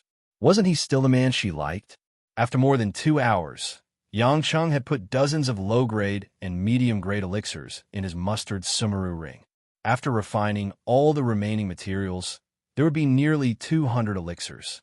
Yang Cheng did not intend to refine all of them. According to Xiao Qiqing's thoughts, there were many pill formulas. If he were to refine all of them, he might not be able to guarantee that he would need the same medicinal ingredient in the future. At the same time, Yang Cheng planned to take Xiao Qiqing to search other uninhabited areas around the world to see if he could find the spiritual materials needed to refine high-grade, or even supreme-grade elixirs. Now that his cultivation level had increased and he had the divine cauldron in his possession, Yang Cheng hoped that the masked man would come at him again. Even if he was no match for the masked man, escaping would not be a problem. The reason why Yang Cheng wanted to hurry was because he wanted to finish this task before he went to Korea in November. He wanted to refine enough elixirs for the women to cultivate. That way, he and Lin Ruoxi would not feel like they were wasting precious time when they went to Korea. Xiao Qiqing naturally had no objections. Although Yang Cheng wanted her to help him find the spiritual materials, it was still a journey for the two of them. In her heart, Xiao Qiqing still felt that she had entered Yang Cheng's life very late, and she did not have any advantages compared to other women. Therefore, she especially cherished this opportunity. When the two of them left the castle, they stood on the cliff. The sky was already filled with stars. After taking a deep breath of fresh air, Yang Cheng took out some spirit pills and red dew pills and passed them to Xiao Qiqing. I know you can't cultivate because of your 90 meridians, but these elixirs should have the effect of beautifying your skin and strengthening your body. You just recovered from a serious illness, so take a few of them yourself. Xiao Qiqing was obviously stunned for a moment, but her eyes gradually became moist. She smiled and pushed the pills back. No need, that's too wasteful. I'll leave them for the other sisters who need to cultivate. You have to know that from the acquired realm to the innate realm, and then from the innate realm to the soul formation realm, they all require the accumulation of a large number of elixirs in order to progress quickly. I'm still young now. When I'm 30 or 40 and need to rely on elixirs to maintain my youthful appearance, you can give me some. Yang Cheng smiled. When you're 30 or 40, you definitely won't need to rely on elixirs to maintain your youthful appearance. I'll definitely find a way to solve your 9 meridians before that. I'll let you cultivate too. I don't believe that since I can suppress this poison, I can't find a way for you to cultivate. Then I'll be waiting. It's a deal. Although Xiao Qiqing knew that there was no hope, she still smiled. If I get old and lose my beauty, you can't leave me alone. Yang Cheng reached out and pinched the woman's delicate face. At most, I'll accompany you to grow old and let them be young. Xiao Qiqing couldn't help but smile. Her eyes were filled with tears of gratitude. Since he had made up his mind, Yang Cheng didn't waste time to return to Huaxia. Instead, he called home and told Guo Shuahua and Lin Ruoxi that he was going to look for some spiritual materials. While Guo Shuahua reminded Yang Cheng to be careful, she also reminded Yang Cheng that he must return before the Chongyang festival to worship his ancestors. He could also treat Xiao Qiqing to a good meal on that day. There were still 5 days before the Chongyang festival, which was on the 23rd. Yang Cheng and Xiao Qiqing planned to search the Amazon rainforest in South America and the primeval forest in Vietnam. Although these two primeval forests had suffered a lot of destruction in recent years, there were still large areas that were inaccessible to humans. In addition, the plants were lush and there were many species. Yang Cheng planned to search first. It had been 4 days since the day Yang Cheng left for London to pick up Xiao Qiqing and suddenly changed his mind to continue searching for spiritual materials outside. At noon, in the high-level conference room of Yu Lei International Building, the huge conference table was full of senior leaders of various departments. They were listening and recording the report of the head of the audit department. After 1 month's verification, the estimated cost and income of BMW's History Museum construction project are the above contents. End of report. After the head of the audit department sat down, all the senior leaders turned their eyes to Lin Ruoxi, who was sitting at the top. This woman, who was as cold and emotionless as ever, was especially so at work. It seemed that she hadn't changed much because of marriage. If it was on a normal day, after listening to such an important project report, Lin Ruoxi would express her attitude and then let everyone vote. Logically speaking, this kind of voting should be carried out by the board of directors. However, because Yulei was almost Lin Ruoxi's business empire alone, there were no other major shareholders. The actual power held by the senior leaders was much higher than the equivalent positions in other companies. Although these people rarely received company stock dividends, Lin Ruoshi had never been stingy with the distribution of allowances and bonuses. Therefore, compared to the fluctuating stock price, these senior leaders were more satisfied with the stable high income. Moreover, although Lin Ruoshi was difficult to approach and made people feel cold just by looking at her, she was actually a very open-minded boss. She wouldn't care too much about you, so everyone was used to it. But today, it seemed that Lin Ruoshi didn't enter into the state of work as usual. When the audit report was finished, Lin Ruoshi just held the pen and lightly swiped on the documents on the table. She lowered her head and pursed her lips without the slightest reaction. Almost everyone didn't dare to make sound. They weren't sure if the fairy-like beautiful CO was thinking or in a daze. Mo Chinni, who had known Lin Ruoshi for more than 10 years, knew best. She happened to be sitting next to Lin Ruoshi. At this moment, she could tell that Lin Ruoshi was daydreaming. Mo Chinni sighed softly, cleared her throat, and asked in a low voice, "General Lin, is there anything you're not satisfied with?" This was also very coincidental. It was regarded as Lin Ruoshi thinking, and at the same time, it also woke her up. As expected, a trace of embarrassment flashed in Lin Ruoshi's eyes, but she didn't show it too obviously in front of her subordinates. She said directly without changing her expression, "Nothing. I think that although the revenue of this project is okay, it is, after all, a field that we have never set foot in. Our current main fashion industry is still not proficient in the application of the automobile industry. This time, it is an exhibition hall that involves the automobile directors. The span of entry is too big, and we need some time to observe.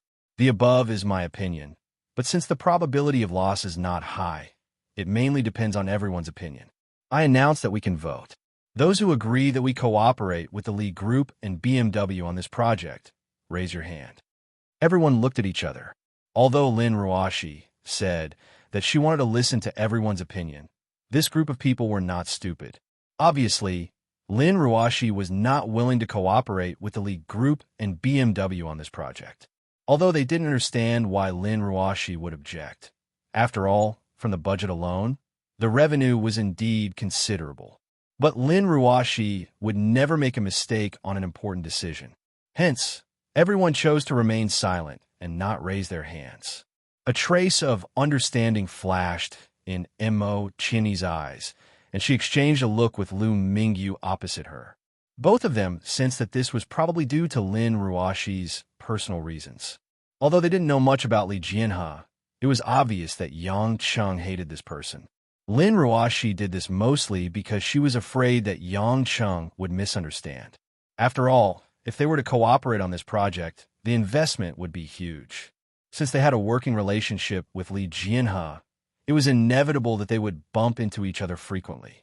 Hence, even if she knew that it would be profitable, Lin Ruoshi still chose to give up on this project.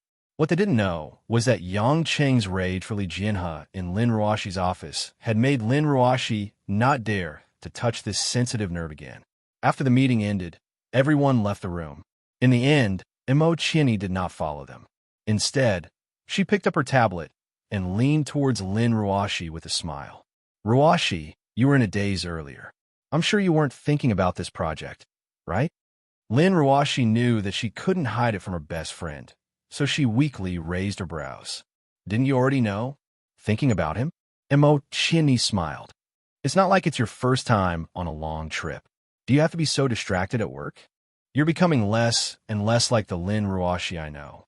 In the past, no matter how serious your family's matters were, it wouldn't affect your work. Think back to the time when the old CEO passed away. It was such a mess, but you managed to pull through. Now it's just Yang Cheng going on a long trip with a Xiao Qiqing. Do you have to be like this?" Lin Ruoshi's heart skipped a beat, as though a string had been plucked. "That's right. How did I become like this? In the past, I would never let my personal feelings affect my work. If it was in the past, why would I care about what others thought of me? Even if it was Li Jianhe with business relations, I would still do it." Mo Chinni giggled and said, Looks like the decisive businesswoman Lin Ruashi, who prioritizes profit above all else, has become a real good wife at home. Chinny, you're going to make me angry. Lin Ruashi suddenly felt a little afraid. She didn't know why, but this change caught her off guard. Chapter 1087.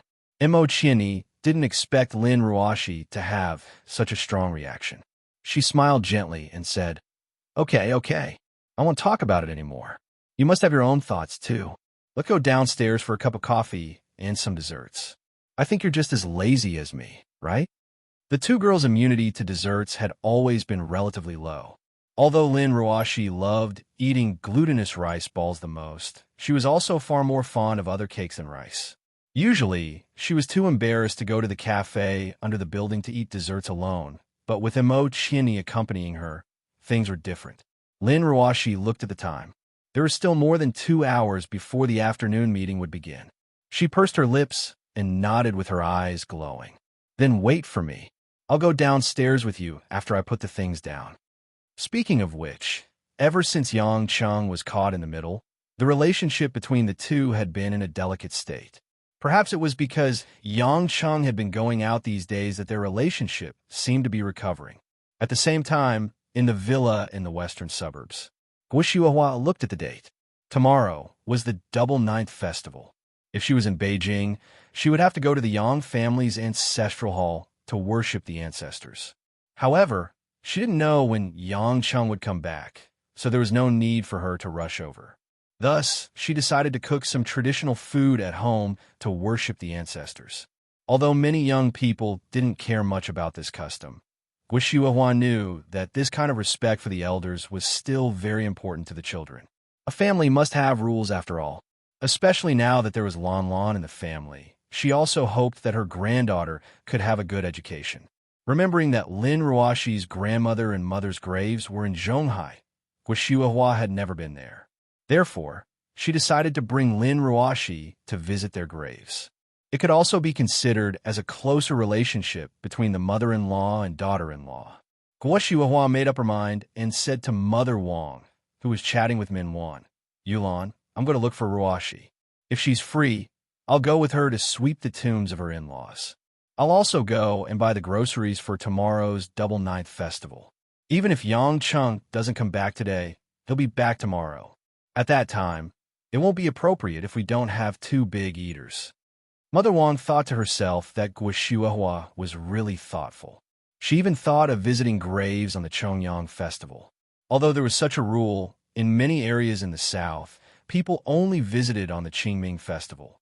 Then why don't you give Miss a call first, in case she's busy or can't find her, Mother Wang reminded. Guo Xiuhua shook her head with a smile. I'm afraid that Ruashi is busy, so I won't call her. It's good if she's free, but if she's busy, let's not disturb her work. Otherwise, she'll come home in the middle of the night and won't sleep in the study. I'll just go and buy groceries. You're really thoughtful, Mother Wang nodded with a smile. She also felt that it was a good idea. The cafe downstairs of Yulei Tower was originally contracted to a Western restaurant company to make it convenient for employees to have a gathering. However, not many people would come here at noon. At a secluded table for two by the window, Lin Ruashi and Mo Chinny each ordered exquisite cheesecake and drank coffee, enjoying the rare leisure time during work. When Mo Chinny was almost done eating, Lin Ruashi still hadn't eaten half of it. Looking at Lin Ruashi chewing slowly, Mo Chinny couldn't help but laugh. It said that the Empress can't be compared to commoner girls like us. Even eating a cake can show how cultured she is. Lin Ruashi pursed her lips and looked at her strangely. After slowly swallowing the cake, she said, Chinny, don't you think it's weird for you to say something like that? Weird? What's weird about it? Mo Chinny was puzzled. Lin Ruashi's gaze wandered, looking at the busy city outside the window and the pedestrians walking on the streets. Actually, I'm very curious. A girl like Qiang Wei is different from ordinary girls. Her values and experiences since young made her willing to follow a man without a title or status. It's understandable. But like you, like Yonyan, you clearly have the chance to choose a better life. Why do you insist on putting yourself in such an awkward position? Although I feel that it's cruel to say this, you guys definitely won't have the chance to get anything more. I really can't figure out how you can joke about such a thing, Lin Ruashi said, faintly. Mo Chinny stopped smiling and looked at Lin Ruashi silently for a while. She picked up her coffee cup and took a sip, then slowly put it down. Do you sympathize with me, pity me, or do you look down on me in your heart? Mo Chinny asked with a smile. Lin Ruashi shook her head. I don't look down on you, nor do I pity you. I don't want to quarrel with you. It's just that we've known each other for so many years, so I'm just talking about the doubts in my heart. In the end, you still blame us. Blame Yang Cheng, don't you? Don't tell me you don't have any thoughts? Although I really don't want to say that. Since you also love the same man, don't tell me you don't have any thoughts? Mo Chinny blinked. I seem to understand why you've been distracted at work these past 2 days. You're worried about Si Yao Chi Ching, and you're also worried that Yang Cheng will go out again and get involved with some other woman, right? I didn't. Lin Ruashi's gaze was a little evasive. He can do whatever he wants, and I can't control him. You're lying.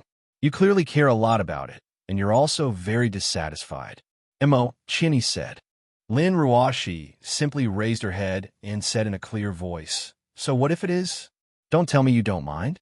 Just because you didn't marry him, you don't care how many women he needs to be satisfied? Do you really think that's a happy thing? The two of them looked at each other, and Mo Chinny's eyes gradually revealed a faint trace of sorrow. Lin Ruashi, you've changed. I didn't expect you to have such pitiful thoughts. Mo Chinny sighed. Lin Ruashi's hand, that was holding the spoon, trembled a little. She tried her best to calm herself down. I hope you can give me a reasonable explanation. What exactly do you mean? Mo Chinny took a deep breath, her eyes a little red, and forced a smile. Do you know? I've always been envious of you. You're prettier than me, and your studies are better than mine. You were born in a wealthy family, and you have intelligence, talent, and leadership temperament. More importantly, you won't be influenced by the outside world and others. Even if you're criticized by thousands of people, even if you're called a vampire, a cold-blooded businessman, you'll still do as you please and never be defeated. Even if your husband has a woman outside, you won't have the slightest bit of timidity or fear because you always believe that you can control everything. Do you know that that kind of Lin Ruashi really makes me envious, and I can't help but feel sorry for her because I know that I can't win against you. Not only me, Chiang Wei, An Xin, none of us can win against you. Because of your charm, even I, a woman, find it hard to resist. Do you think that I've always been your right-hand man in the company just because of the old CEO? Do you think I can repay a favor for the rest of my life? With my strength, it's not difficult for me to go to another company or even start my own business. I stayed in Ulay because of you, not anyone else, but because of you. You made me willing to do it with you, even if I felt awkward because of a man. Mo Chinny's voice wasn't loud, but every word was like a nail, ruthlessly piercing into Lin Ruashi's heart. Bleeding heartache. Lin Ruashi's eyes widened, and unknowingly, tears welled up in her eyes. Mo Chinny's dainty face was flushed from her emotions. She paused for a while, then continued. The current you, I don't recognize you anymore. The Lin Ruashi who could suppress everyone without making a sound doesn't seem to exist anymore. There's only a pitiful young woman who feels sorry for herself and lets her imagination run wild. As she spoke, Mo Chinny stood up, picked up the white autumn jacket from the chair, and began to put it on. Lin Ruashi, I've only just realized that you're really stupid. You don't know the end of life, and you don't know the true meaning of life. You live in this world in a muddle. Only when you know the end of life, the true meaning of life, can you understand how to live and how to enjoy life. Don't blame others for your unhappiness and uneasiness. The one who caused all of this isn't us, nor is it Yang Cheng, it's you. Love isn't something that can be learned from books, and it's not something that can be easily understood by oneself, but something that needs to be understood with one's heart. From my point of view, having a man who loves me, who sees me often, who has risked his life to search for medicinal herbs and concoct pills for me so that I can stay young forever and live longer is already an incomparably blissful thing. The best way to repay him is to believe in him. When he looks at you, When he's by your side, let him understand that you're very happy. That's enough. Lin Ruoshi, let me tell you, perhaps I used to feel pain over the title of husband and wife in the past, but now, it doesn't matter to me anymore. I know how to make myself happy, and I also know how to make Yang Chung feel satisfied. If your heart needs to be filled by someone else, if you need someone else to give you your dignity, then I can only say that one day, perhaps Yang Chung will realize that choosing you as his only wife was the wrong decision. Once she finished speaking, Imo Chini picked up her handbag, turned around, and walked out of the cafe. Lin Ruoshi looked at the elegant white back view, but she was in a daze. Looking down at the strawberry cheesecake on her plate again, Lin Ruoshi couldn't even muster the strength to take a small bite. Her heart felt like it was being bitten by countless reptiles, and it was filled with indescribable fear and uneasiness. At this moment, a black figure suddenly appeared in the corner of her vision, standing beside the dining table. Chapter 1088. Lin Ruoshi quickly realized who it was. She forced herself to focus and asked coldly, "What's the matter, Senior Li?" The person who came was Li Jianhe, dressed in a black suit and trousers. Li Jianhe, who was a little tired, didn't look too good. He looked at Lin Ruoshi with a complicated expression for a while, then smiled and said, "Can I sit down?" "Feel free," Lin Ruoshi said and was about to get up. "I should go too." Lin Ruoshi, who was in an extremely bad mood, didn't want to hear what Li Jianhe wanted to say and do. "Wait." Li Jianhe stopped Lin Ruoshi. "We should have a good talk." "Talk about what? Why do you want to reject this cooperation?" "The construction of the BMW History Museum and the driving force of the entire industry chain will not only benefit us, but also the expansion of Yulei's profits and influence." Lin Ruoshi raised her head slightly and glanced at the man strangely. "If I don't want to do it, then I won't do it. The company is mine. Don't tell me you still want to force a deal." Li Jianhe's facial muscles twitched, and he tried to persuade Lin Ruoshi to leave again. "Ruoshi, listen to me. Sit down and listen to me explain in detail the reasonableness of this project. You have no reason to refuse." Lin Ruoshi saw that Li Jianhe was almost begging, and felt that it was quite strange, but she also felt a little soft-hearted. After all, they had known each other for many years. Although they couldn't be said to be as close as they used to be, she still had to care about their friendship. "All right, I'll only give you 5 minutes. If you can't convince me, then let's drop this matter." Lin Ruoshi had already made up her mind. She wouldn't agree. If it was before, she would most likely consider Yang Cheng's feelings. But now, Lin Ruoshi sensitively sensed that there was something fishy about this cooperation project. The two of them sat face to face. After Li Jianhe sorted out his thoughts, he began to sincerely explain his grand blueprint to Lin Ruoshi. Unbeknownst to him, an inconspicuous white car slowly stopped by the roadside outside the cafe. Sitting in the car was Guo Xiuhua, who had come to Yulei International to look for Lin Ruoshi, but was told by Zhao Hongyan that she was out and was planning to go to the market. Guo Xiuhua felt it was a pity, thinking that since Lin Ruoshi had gone out, it must be for some business, so she wanted to drive away. However, when she got out of the underground garage and stopped at the traffic light, she accidentally saw a familiar figure in a cafe on the left side of the road. Coincidentally, there weren't many people in the cafe at this time of the day. Lin Ruoshi's seat by the window was particularly conspicuous. Guo Xiuhua was very happy. If she only came down for a cup of coffee, she could just call Lin Ruoshi. However, she didn't expect to see a handsome man in a suit sitting alone in front of Lin Ruoshi. Guo Xiuhua hurriedly stopped the car by the roadside. She had never seen Lin Ruoshi drink coffee alone with another man. And looking at the table, there seemed to be cake. From the looks of it, they had been eating for at least half an hour. Based on Guo Xiuhua's understanding of Lin Ruoshi, there was no way she would be interested in meeting a man alone for coffee and dessert.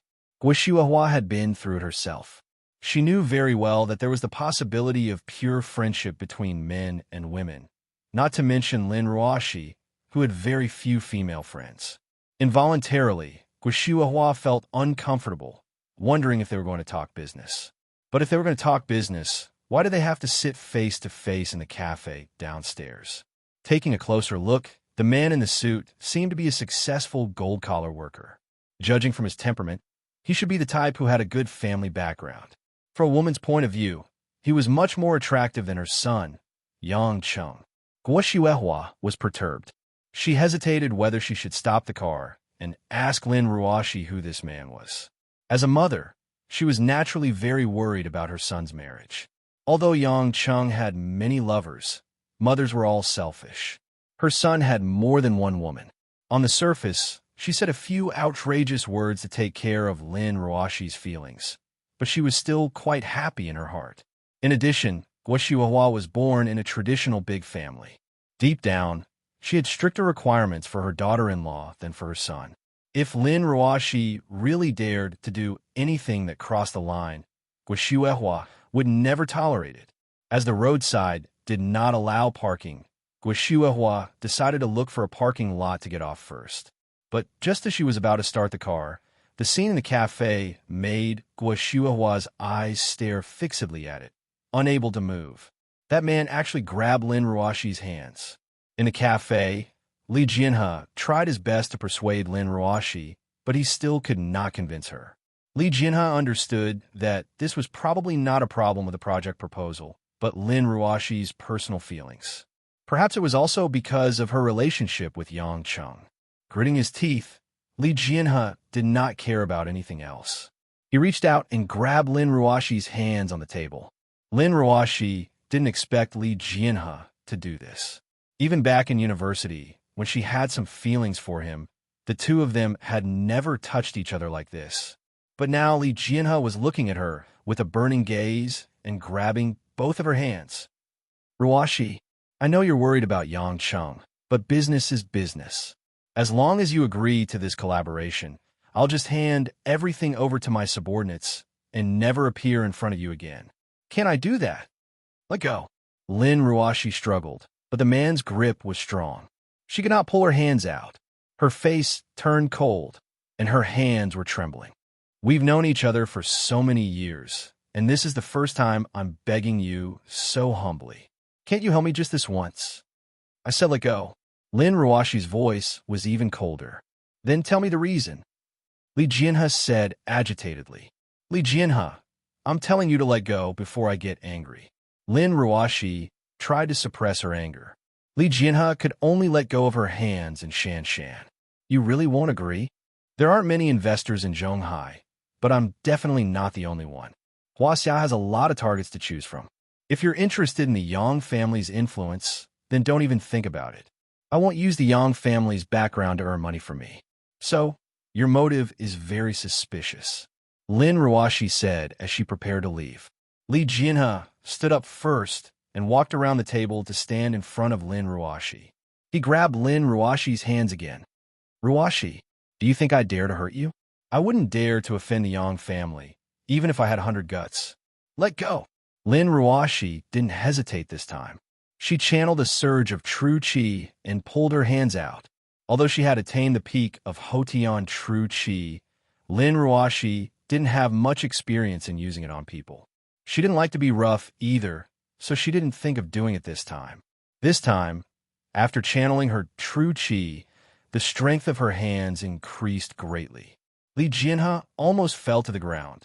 Li Jianhe was stunned. He was a judo practitioner, and his strength was greater than most men. How did he get shaken off by Lin Ruoshi? Lin Ruoshi didn't waste any more time. She glared at the man coldly, picked up her bag, and walked out of the cafe. Li Jianhe was left standing there with a dejected look on his face. No one knew what he was thinking. At a crossroad not far from the cafe, Guo Xuehua had a complicated expression on her face. Her eyes were filled with worry. In her hand was a photo of the cafe, taken by her phone. It was the scene of Li Jianhe grabbing Lin Ruoshi's hands. The moment Guo Xuehua saw this scene, her mind went blank. Then her heart raced. She was afraid that some of the bad things she was thinking about were real.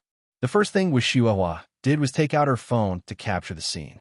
Although she felt that it wasn't appropriate to secretly take pictures of her daughter-in-law with another man, Guo Xuehua knew that if she really asked about it, she had to have proof. The key was for Yang Cheng to believe her. But as an elder, How was she supposed to ask Lin Ruashi about it? She asked why the man was grabbing her hand and why he looked so agitated. After some thought, Guo decided not to mention it to Lin Ruashi. She'd wait for Yang Chung to come back. After all, this was a problem for the couple to solve. Honk honk. Some cars honked impatiently from behind. Guo snapped out her daze. The light was green. She quickly drove to the supermarket, her brows furrowed, her heart heavy. Chapter 1089. In the evening, Guo drove home from grocery shopping, and Minwan happened to pick up Lan Lan from kindergarten. The little girl, who was wearing a blue denim jacket, black cotton stockings, and a short skirt, looked like an angel jumping under the sunset. Lan Lan was already quite close to Guo. She called her grandma sweetly and ran forward to help Guo carry the 2 big bags of vegetables. If it was a child from an ordinary family, she wouldn't have been able to carry them, but Lan Lan was special, so Guo let her granddaughter be filial. Minwan saw that Guo's smile was a little forced and asked curiously, "What's wrong? You don't look so good." Guo shook her head with a smile. "No, maybe I'm getting old, and I'm tired after shopping for a while." "You don't look old. You still look young." Minwan said some nice words, but Guo was just casually answering, and her heart was stifled. When they entered the house, Mother Wang also came up to bring the ingredients into the kitchen and began to prepare for dinner, and also to make some preparations for tomorrow's ancestor worship. They had previously agreed to invite Xiao Qiqing to their house for dinner during the Chongyang festival, but Yang Chung and Xiao Qiqing hadn't come back yet, so calling Guo was a little anxious. Thinking about it, Guo wanted to make a phone call. Although she might not be able to get through, as long as she thought about the scene in the cafe, Guo would vomit. Just as she was hesitating, she heard the door open, and Yang Cheng's familiar voice shouted out, "Ha! Mom! Mother Wang! Wife! I'm back! Where is everyone? Where's the chubby little girl?" Lan Lan, who was lying on the sofa watching cartoons, was the first to react. She stood up angrily, kicked the sofa with her legs, and pounced towards Yang Chung. Yang Chung hugged the little girl, and Lamlin's 2 little fists hit his chest. With the strength of Lamlin's heavy punches, if it wasn't for Yang Cheng's strong physique, he would have been bleeding from all 7 orifices. Bad uncle, don't call Lan Lan little girl." Yang Chung laughed. He didn't know why, but after not seeing her for so many days, he missed her very much, even more than Guo and the others. Perhaps this child was really to his liking. The more he looked, the cuter she was, and he couldn't help but kiss Lamlin's cheek. "Little chubby girl, if you dare hit me again, I'll eat you." Yang Chung pretended to be fierce. Lan Lan felt her face was wet. When she heard this, she immediately struggled and screamed a few times. She jumped out of Yang Cheng's arms and hid far away. She looked at Yang Chung in fear, her big eyes rolling around. Guo came out of the kitchen. She was happy at first, but then she laughed and scolded. "Don't scare Lan Lan. You're a foodie yourself. Why are you talking about the child? I thought you forgot to come back tomorrow." Yang Chung scratched his head. "I was supposed to come back tomorrow, but I felt that I found most of the things I wanted to find. There's no need to go to a new place to search, so I came back today. By the way, Jiqing will come tomorrow. I'll send her back to rest first." Guo nodded, took a deep breath, and made up her mind. She stepped forward and whispered, "Son, go upstairs with Mom. I have something to ask you." Yang Chung felt strange. Why did it sound like an underground job? But he knew that Guo wouldn't joke around, so he followed her upstairs silently. When they entered Yang Cheng's room, Guo deliberately closed the door and asked anxiously, "Yang Chung, do you feel that Ruashi has been acting strange lately?" Yang Chung was stunned. "Recently? What do you mean recently?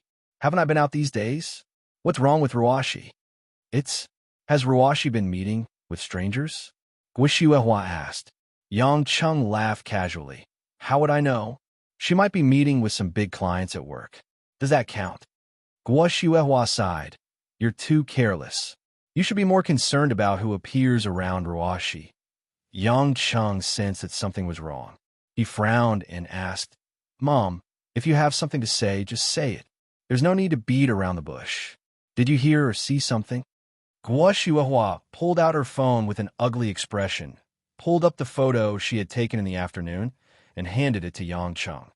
This man, do you know him? Yang Cheng took the photo casually, and with just a glance, his eyes froze. Li Jian. He. Guo Shuahua heard it and quickly said, Is that Li Jian? You know him? What does he do? How? Mom. Yang Cheng interrupted Guo Shuahua's question and asked with a dark expression and heavy breathing, How did you take this photo? Guo Shuahua then told her about how she could not find Lin Ruoxi in the office in the afternoon, and what happened when she was about to leave. I didn't dare to look at it after I took the photo, and there was a traffic jam on the road, so I left in a hurry. I really wanted to go in and ask, but I didn't know how to say it. It would be bad if I misunderstood Ruoxi and made her sad, but how could I not feel at ease? Guo Shuahua said in a troubled tone. Yang Cheng returned the phone to Guo Shuahua, and after thinking for a while, he let out a long sigh and smiled. I believe it's Li Jianhe. He was Ruoxi's senior in university, and they used to be close, but it's all in the past now. I've misunderstood Ruoxi before, but she told me that she's honest, and I believe her.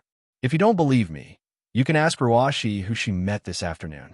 She won't hide anything, because there's nothing to think about. Guo Shuahua nodded doubtfully. So, it's a senior from university? If you know him, then it's fine. I'm just afraid that someone will suddenly appear. Mom, don't overthink it. You have too little confidence in me. How could I let someone like that extend his claws into my territory? Besides, Ruoxi isn't that kind of woman. She's innocent, and it's normal for her to let Li Jianhe touch her. Yang Cheng comforted. Guo Shuahua rolled her eyes at Yang Cheng. All right, I'm just overthinking it. Your wife is the best. It's best if it's the same as what you said. I also hope that Ruoxi has a clear conscience. Even though you're not a good thing for a woman, you're still my son. I won't allow other women to be unfaithful to my son. While Yang Cheng was ashamed, he was also touched. Morals and ethics were nothing in the face of his mother's stubborn love. After sending Guo Shuahua downstairs, Yang Cheng took a shower and changed his clothes. After so many days in the rainforest and caves, he was covered in dust. When night fell, Lin Ruoxi returned home after her meeting. After listening to Yang Cheng's words, Guo Shuahua didn't bring up the matter. She continued chatting and laughing with Lin Ruoxi, as usual. When she saw Yang Cheng coming downstairs, Lin Ruoxi looked at him with a complicated gaze. She smiled. Come and eat. It must have been hard on you these days. Yang Cheng saw a trace of uneasiness in the woman's eyes. This reminded Yang Cheng of the photo in the phone. His heart tightened. Honey, I have a small gift for you. Yang Cheng suppressed the uneasiness in his heart. He smiled and took out a purple object that was slightly bigger than his palm from his mustard sumaru ring. Wow, it's so beautiful. Minwan, who just came out of the kitchen, exclaimed in surprise. Lin Ruoxi was also quite fond of it. It was a natural amethyst mine with distinct edges and corners. In the middle were 3 large crystal prisms, surrounded by clusters of small amethysts. Under the light, it was a beautiful outline of nature, sparkling with psychedelic brilliance. I found this in an underground mine near the border of Brazil. Although it's not much, it's still a genuine purple crystal. I found it myself. I think you should be facing your computer often. Put it by your desk to absorb radiation. It's good for your body and mind. Yang Cheng smiled and handed the crystal to Lin Ruoxi. When he got closer, Yang Cheng did not forget to sneakily whisper in the woman's ear. I found it and hid it. It's not appropriate not to give it to Jiqing in front of her, but I still want to prepare a gift for you. You've been away for so many days. It would be terrible if you didn't bring a gift, right? Lin Ruoxi was happy, but she felt that she should not be so easily tricked. Why didn't he say that he had been out with another woman? Thank you. I like it very much. Lin Ruoxi's expression immediately became indifferent. She accepted the crystal expressionlessly and put it on the coffee table. Then, she went back to the kitchen to serve the dishes. Guo Shuahua frowned. She wanted to say something, but she swallowed her words. Wang Ma and Minwan, on the other hand, looked at the amethyst with interest. Only Lan Lan was puzzled. She pouted and mumbled to herself, "Bad uncle, why did you give me a stone? Stones don't taste good." Yang Chung smiled bitterly. Why did it feel like he was back to a year ago when he first met Lin Ruashi? This cold expression and tone, he had not experienced it for a long time. It was enough for him to drink 2 pots. Fortunately, Yang Chen's ability to endure setbacks was very strong. After sitting down as per usual, he started to take a chicken drumstick and started munching on it.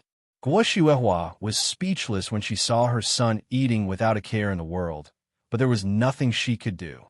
She turned around to look at Lin Ruashi, who was serving the dishes, and the worry in her eyes deepened. Chapter 1090. Yang Cheng's return brought the whole family together for dinner. They seemed to be competing to see who could eat the most. Lan did not forget to look at Yang Cheng from time to time as she gulped down her food. Guo Xuehua was initially worried that the child would suffer from indigestion, but she soon realized that her worries were for naught. The child's digestive system was as strong as her physique. She reckoned that even a lump of iron would melt her digestive system. Halfway through the meal, Mother Wang suddenly recalled that Guo Xuehua had asked Lin Ruashi to visit the grave together. She asked casually, "Xuehua, I haven't asked yet. Did you visit the grave today?" Guo Xuehua was taken aback. She looked at Lin Ruashi awkwardly. Lin Ruashi asked curiously, "Mom, what grave?" "Oh, I went to the office to look for you at noon to see if you were free. After all, it's the Double Ninth Festival tomorrow. I wanted to go with you to visit your mother and grandmother's grave since I haven't been there yet," Guo Xuehua explained with a smile. Lin Ruashi's eyes warmed. "You should have told me earlier. I was at the cafe downstairs at noon. I actually have time." Guo Xuehua could not help but ask, "Cafe? You went to the cafe alone at noon? Why didn't you eat properly?" Yang Cheng, who was fighting with Lan for the braised pig intestines, paused. Guo Xuehua's question seemed casual, but Yang Cheng knew that she was testing Lin Ruashi to see if she was hiding something. Yang Cheng sighed in his heart. He did not expect Guo Xuehua to be so worried, but since she had asked, he could only wait and see what Lin Ruashi had to say. Lin Ruashi, on the other hand, recalled the emotional scene of Li Jianhe begging her. Stunned, she shook her head. "No, I went with Chinny. She said she wanted to have dessert with us." "Only Chinny? Did you meet anyone you knew?" Guo Xuehua asked in a seemingly casual manner. Yang Cheng felt that this question was a little overboard. Why was it like interrogating a criminal? "Mom, how can you ask like that? Who else could it be? I told you I ate with Chinny, right, Ruashi?" Lin Ruashi forced a smile at Yang Cheng. Her palms were sweaty. When Li Jianhe appeared in her office, Yang Cheng's violent reaction had left a lingering fear in her heart. Subconsciously, she chose to hide the fact that she had bumped into Li Jianhe. "Mom, why are you asking this all of a sudden? It was just me and Chinny. We didn't meet anyone else." Lin Ruashi tried her best to remain calm. However, as soon as she finished speaking, Yang Chen's relaxed expression stiffened. The hand that was holding the chopsticks almost broke them in half. Guo Xuehua did not expect this either. She looked at Lin Ruashi in shock. Then, she pursed her lips and her face darkened. Lin Ruashi finally realized something, but she still felt strange. "Mom, what's wrong? Did I say something wrong? I don't know if you were with Chinny, but why did I see someone else?" Guo Xuehua took out her phone and showed Lin Ruashi the photo. Panic flashed in Lin Ruashi's eyes.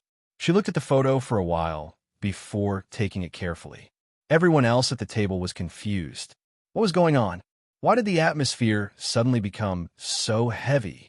Yang Cheng put down his chopsticks and looked at Lin Ruashi with difficulty. "What's going on?" Lin Ruashi looked at the photo on the phone. It was the scene of Li Jianhe grabbing her hand in excitement. But because of the angle of the photo, it looked more like their hands were holding each other's. In that instant, Lin Ruashi's face turned pale. At the same time, she understood why Guo Xuehua was asking these questions. She also understood why Yang Cheng was looking at her with a complicated expression. However, apart from the panic in his heart, there was more grievance, shame, and indignation. "Mom, how could you take a photo of me?" Lin Ruashi slammed the phone on the table. This time, even Lan was shocked. The little girl seemed to be a little slow because of her mother's anger. Then, she timidly sat on her seat, dazed and at a loss. Miss this. What's going on? Don't be so agitated. We're family. Let's talk this out. Mother Wang tried to calm her down. She quickly took Wishuahua's phone and glanced at it. It didn't matter, but Mother Wang recognized Li Jianhe. After a moment's thought, she blurted out, Isn't this the Li Jianhe you knew in university, miss? I met him once when the old CEO was still around. How did you meet him, miss? Didn't he get married and go abroad? Mother Wang's words were casual, but Guo heard something else. What? He got married? Guo face was pale. Ruashi, I just happened to see this photo and took it. It's hard not to see it on the side of the road. But the question is, why did you lie to me? Is there anything you can't tell me? Lin Ruashi was so angry that her body trembled. Tears fell uncontrollably. Her face was cold, and her eyes were red. She stood up abruptly. Mom, are you suspecting me? I've always thought that you're an honest child. If you're being honest, why would I suspect you? I have my reasons too. And can't I have my privacy?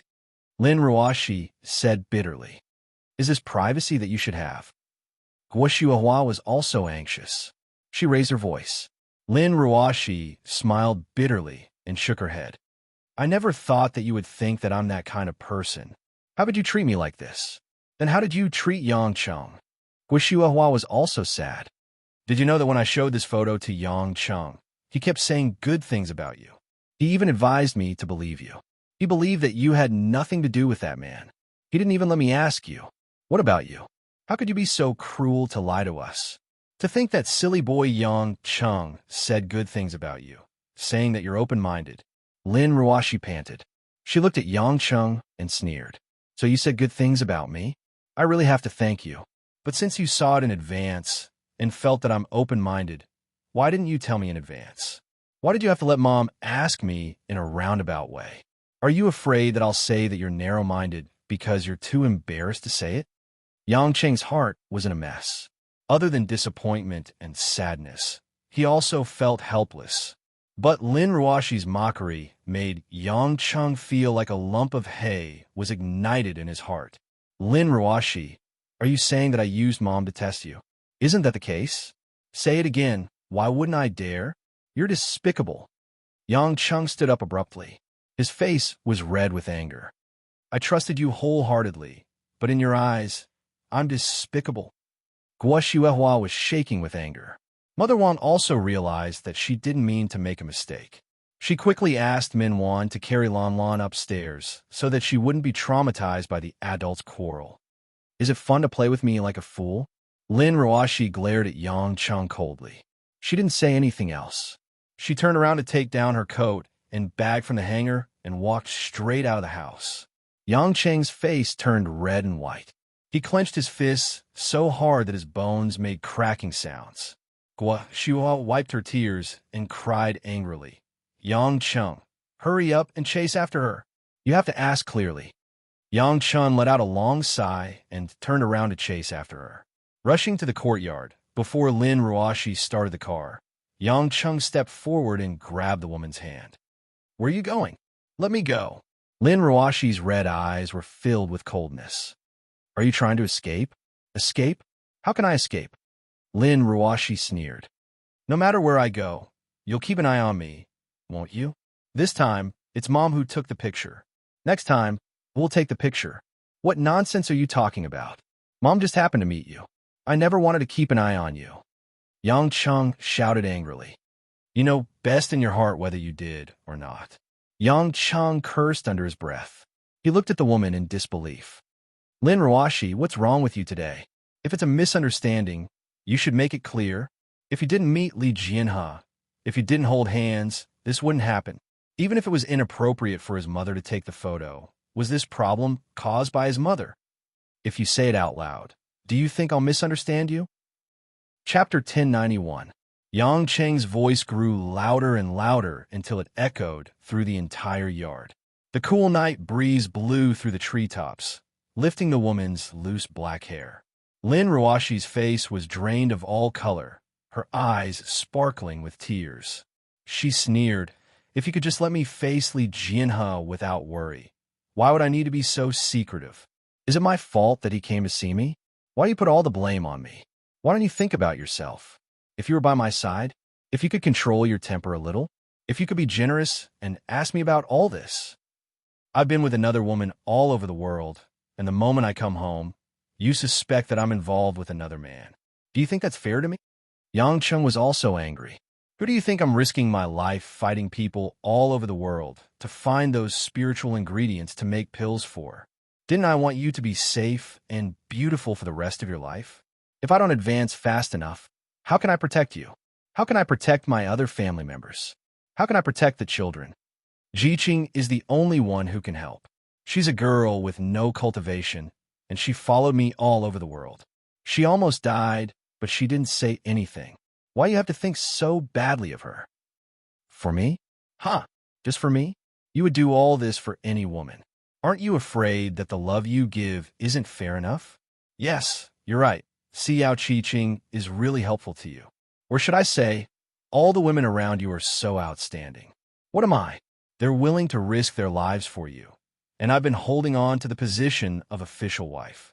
Maybe they've been looking down on me behind my back. You must have gotten tired of my bad temper a long time ago, right?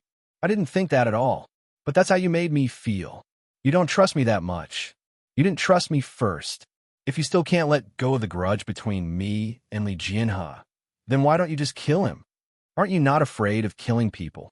You think I don't dare? Yang Cheng said through gritted teeth. Then go and kill them. Let's see if you still doubt me after he's dead. Yang Cheng was stunned. Kill Li Jianhe? He could kill him at any time, but what difference did it make whether he killed him or not? Both of them raised their voices to the max, as if they were screaming at each other. After a long silence, Lin Ruoshi said coldly, "Let go." This time, Yang Cheng didn't hold on tightly. His thoughts were in a mess, and his emotions were fluctuating. Even Yang Cheng found it hard to control himself. His heart felt like it was about to burst. Every tiny crack caused the blood inside to seep out. All kinds of painful emotions made him feel numb. Lin Ruoshi let go of her hand and pulled it back.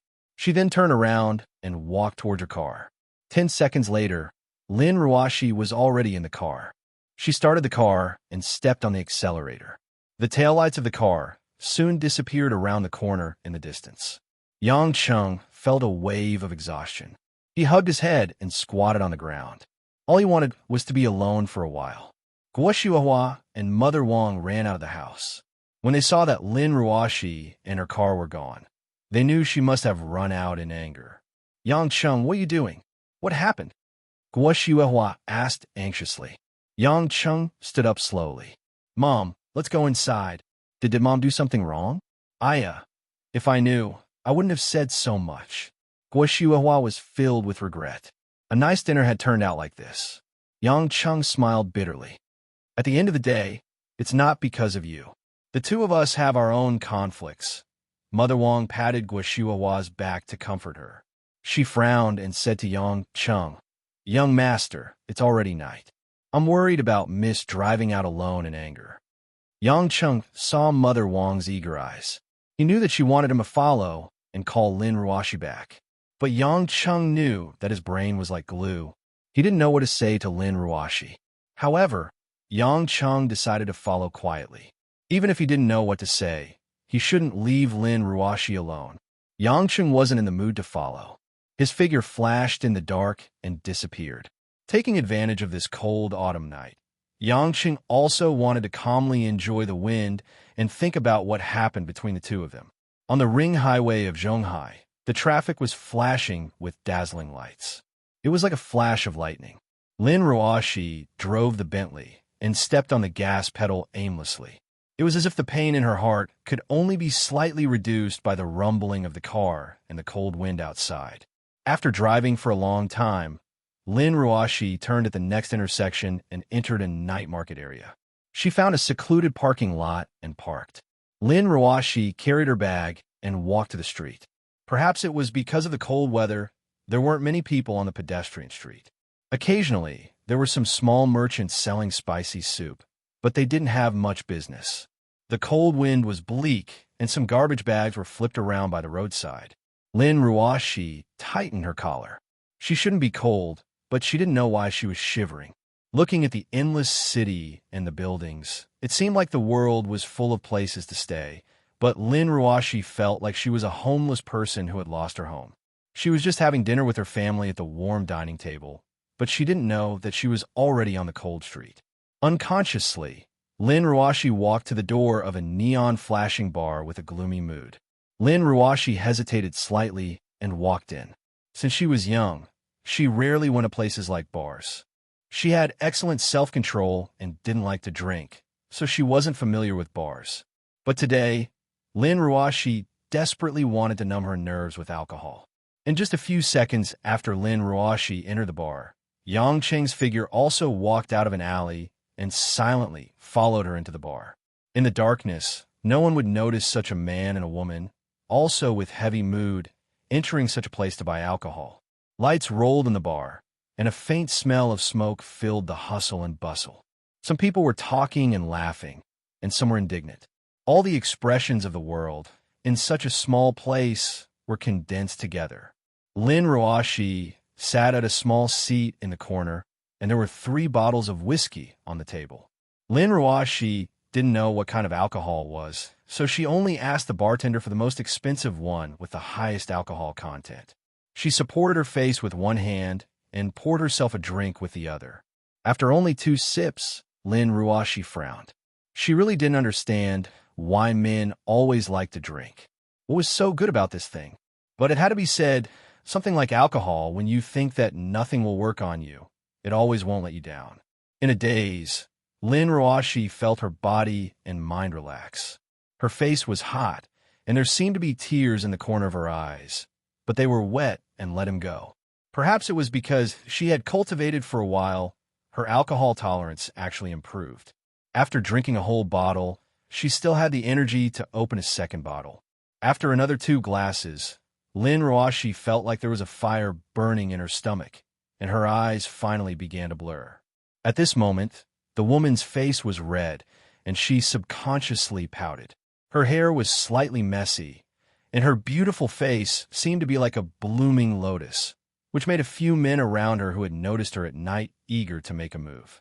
Finally, when Lin Ruoshi was lying on the table, as if she was about to fall asleep, a handsome man with enough courage walked over. The man was wearing a Versace shirt, with a platinum necklace hanging on his chest. He held a cigarette in one hand and a wine glass in the other, with a calm smile on his face. "Miss, seeing that you're alone, why don't we have a drink together?" The man said lightly, but not frivolously. Lin Ruoshi glanced at him and indifferently spat out 2 words, "Get lost." Although her mind was already in a daze, Lin Ruoshi hadn't lost consciousness yet. The man wasn't angry, but he was already prepared and said to himself, "Life inevitably has setbacks. Life is like this, career is like this, and so is love. I wonder what trouble Miss has encountered." This time, Lin Ruoshi couldn't be bothered to answer. She didn't know how long she had been drinking, but she didn't want to stay here anymore, so she planned to get up and leave. But just as she was about to stand up, Lin Ruoshi felt the effects of the alcohol. She swayed and almost fell, but fortunately, she supported herself on the table. "Be careful. Miss, let me help you." As the man spoke, he reached out his hand to support Lin Ruoshi's waist. However, before he could reach out his hand, a strong hand had already grabbed the back of the man's collar and pulled him back onto the chair. The man was startled. He turned around and saw an unfamiliar man looking at him expressionlessly. "That's enough. Be a good boy and don't move. She's my woman." Yang Chun had already walked over to them. Previously, he had been drinking in the far corner while looking at Lin Ruoshi. Yang Chun didn't want to dissuade Lin Ruoshi from drinking, because he knew that both of them needed alcohol to relieve the discomfort in their hearts. Lin Ruoshi slowly raised her head, and in her intoxicated eyes, she saw Yang Cheng's figure. She smiled sweetly, like a night orchid blooming, causing the surrounding animals to be dumbfounded. That cold and aloof charm was enough to make one's bones go numb. "Who said I'm your woman? Do we know each other?" "Sir." Chapter 1092. As she spoke, the effects of the alcohol got stronger and stronger. Lin Ruoshi even staggered, as if she could fall at any time. The stranger heard Lin Ruoshi's words, and his face lit up. He got up and patted Yang Cheng's shoulder. "Brother, I've seen this kind of trick many times. Don't pretend to be an acquaintance when the lady is confused. This is a public place, and everyone has equal opportunities. If you have the ability, let the lady go with you willingly." Yang Cheng ignored him and grabbed Lin Ruoshi's hand.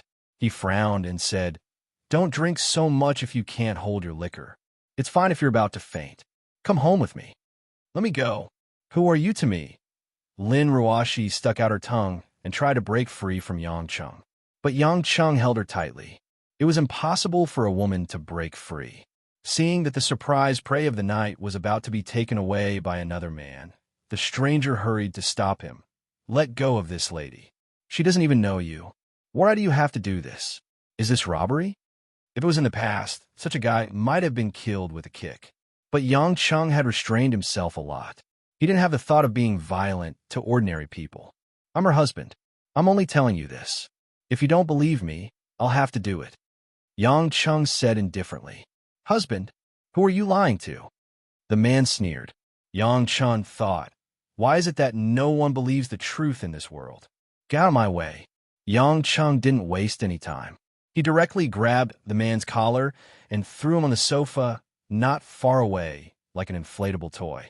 The man yelled, causing the surrounding people to exclaim. Yang Cheng didn't waste any more time. He held Lin Ruoshi in his arms and walked out of the bar. It was already midnight when they walked out of the door.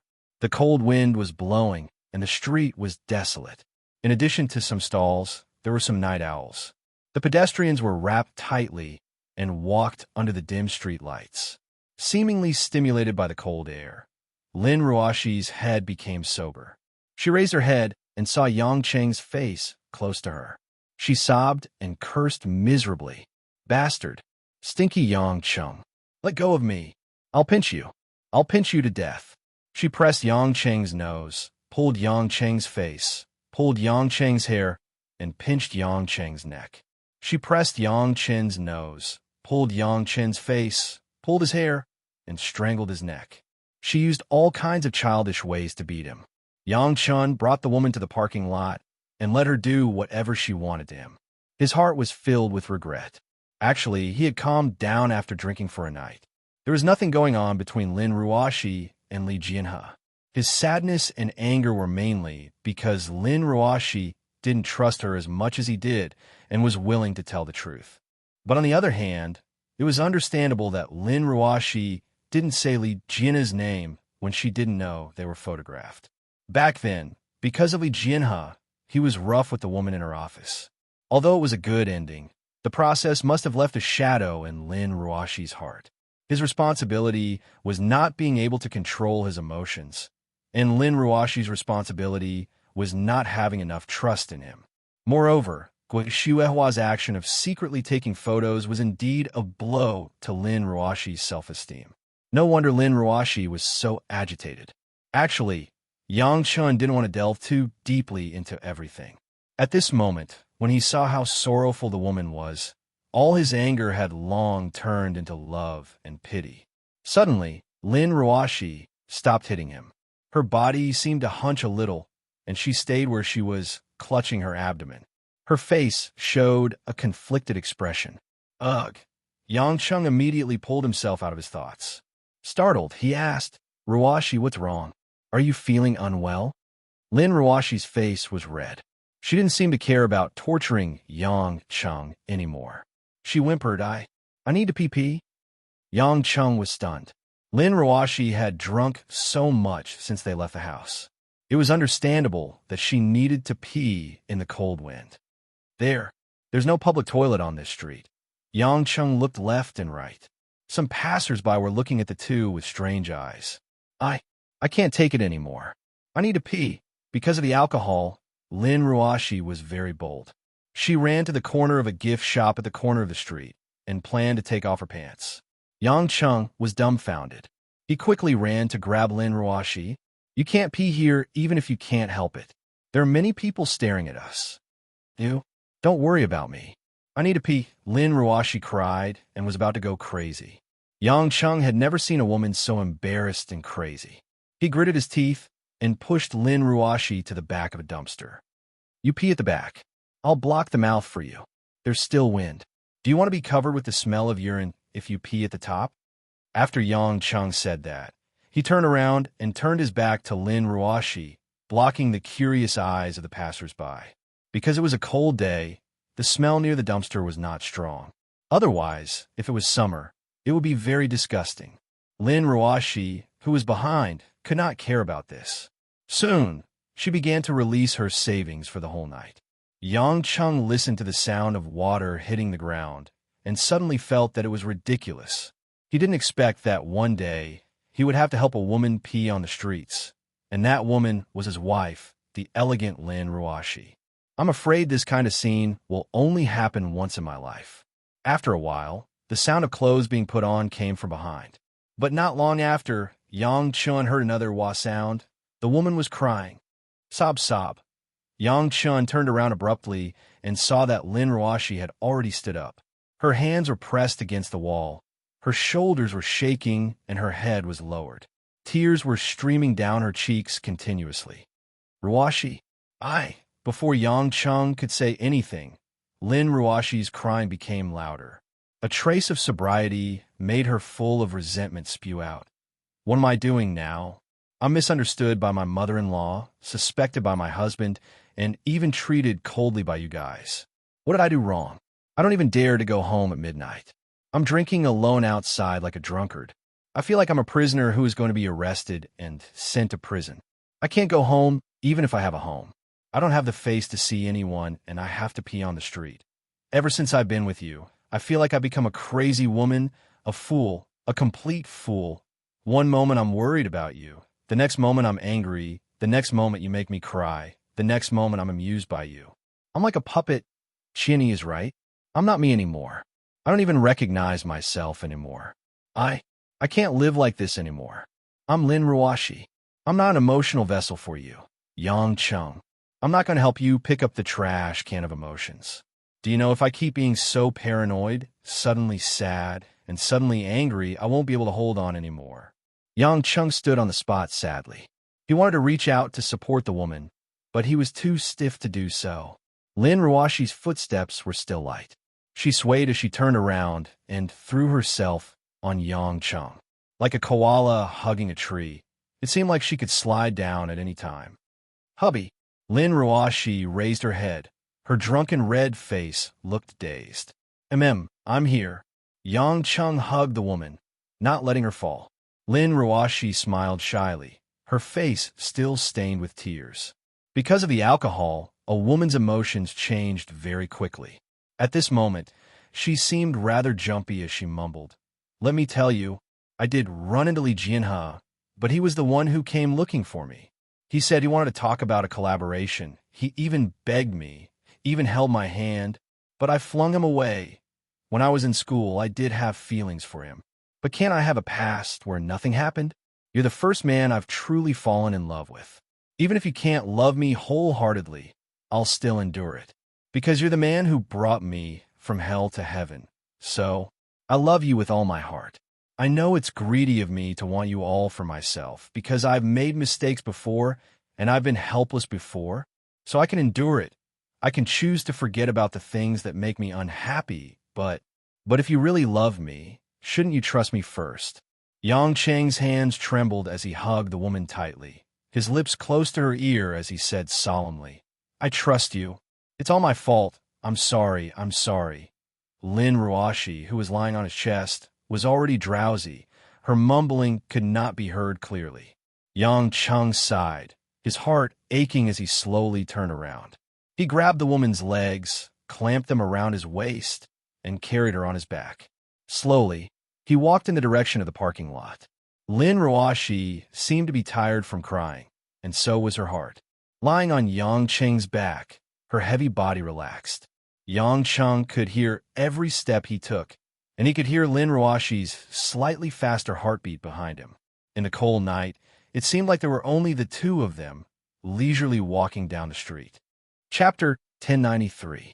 When he brought the drunk Lin Ruoshi home, Guo and Mother Wang were shocked by the woman's flushed face. Originally, Yang Cheng could expel the alcohol from the woman's body, but after thinking about it, perhaps Lin Ruoshi needed the anesthesia of alcohol, so he didn't do it. The two elders were also worried about the young couple, so they didn't sleep until midnight. On the other hand, Minwan went to bed with Lan Lan. Children didn't understand adults' affairs. Although they felt strange without their mother, they still went to sleep in a daze. This, Yang Cheng, why does Ruoshi reek of alcohol?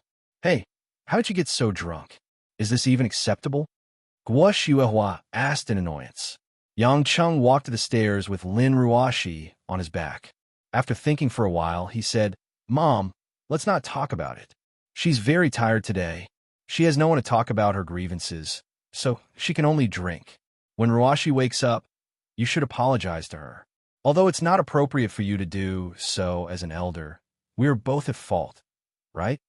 Guo looked at Lin Ruoshi with a complicated gaze for a while, then looked at Yang Cheng. Seeing Yang Cheng's sincere expression, she sighed. To be honest, as someone who has been through it, I don't agree with what you said. It's normal for the younger generation to be scolded by their elders. Although I did do something wrong, I didn't mean to make things difficult for my daughter-in-law. Ruoshi is too straightforward. If she spoke in a more tactful manner, I, as a mother-in-law, wouldn't be an evil mother-in-law. Would such a thing happen to an uncultured woman who didn't listen to an explanation? And if I apologize to her, where will I put my old face? Our elder was wrong once, and it wasn't purely my fault. Do I have to apologize for that? Mom, times have changed. Do you think we're still in a feudal society? Ruoshi was really misunderstood.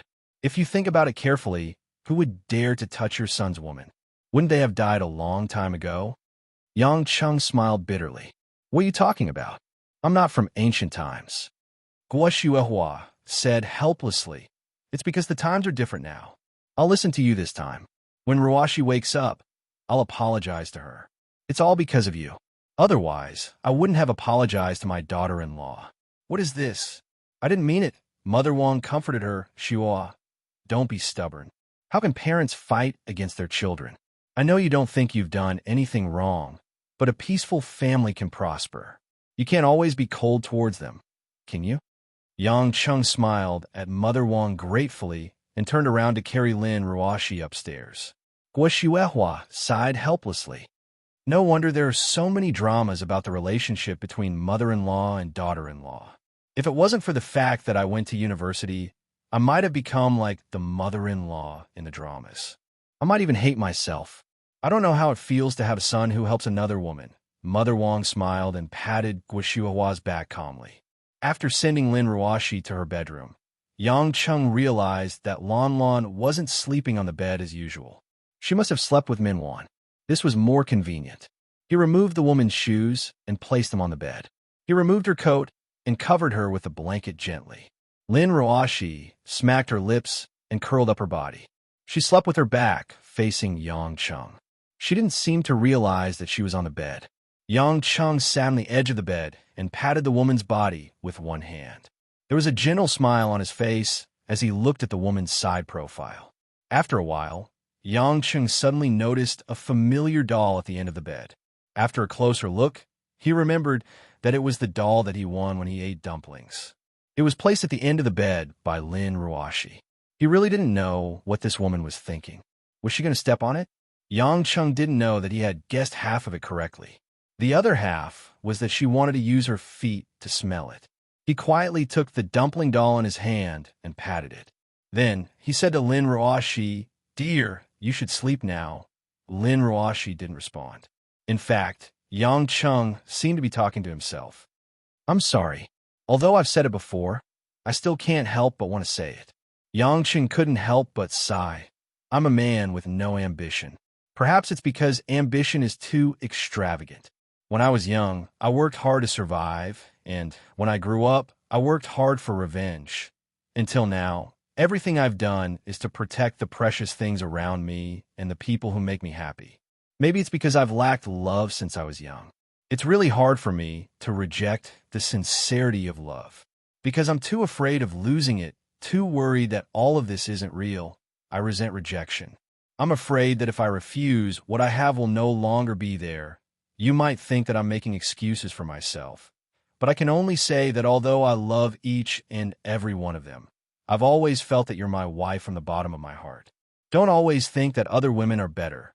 I'm only saying this to please you. If I could tell you why you're my wife, I would definitely tell you all the reasons, but I really can't. Because I can't think of it, I firmly believe in it. I once loved a woman so much, and she was even a woman who grew up with me and experienced countless life and death situations. But even at that time, I didn't feel the feeling of meeting you from her. Do you know, it's like a feeling of fate. I feel that being with you is fate. Yang Chung paused for a moment, chuckled, and said in a low voice, "Actually, I've always been worried that one day you won't be able to stand me and leave me. If there really is such a day, I will still love you. I promise. There will only be a day when you don't love me, and I won't stop loving you before you do, perhaps. We won't have the day when our hair turns white, but I really hope that I can be with you until the end of time." Unknowingly, there was some warmth in his eyes. Yang Chung bent down and kissed the woman's cheek. "I only dare to say these words when you're asleep. If you're awake, you'll definitely think that I'm shameless and full of nonsense. AI, Lin Ruoshi, it's not easy to be the man by your side, and it's even more difficult to be your husband. It's rare for the two of us to spend the night together and still drink like this. TSK. Yang Chung stood up, walked to the bedroom door, took a deep look, and turned off the light. In the bedroom, it was plunged into darkness. The next morning, Yang Chun was drowsily lying on his huge bed. After many days of running around, coupled with the disturbance last night, Yang Chun decided to relax and have a good night's sleep. Bang, bang, bang. The door was knocked hard, and Yang Chun finally rubbed his eyes and got up. "What are you knocking for? The door is not locked."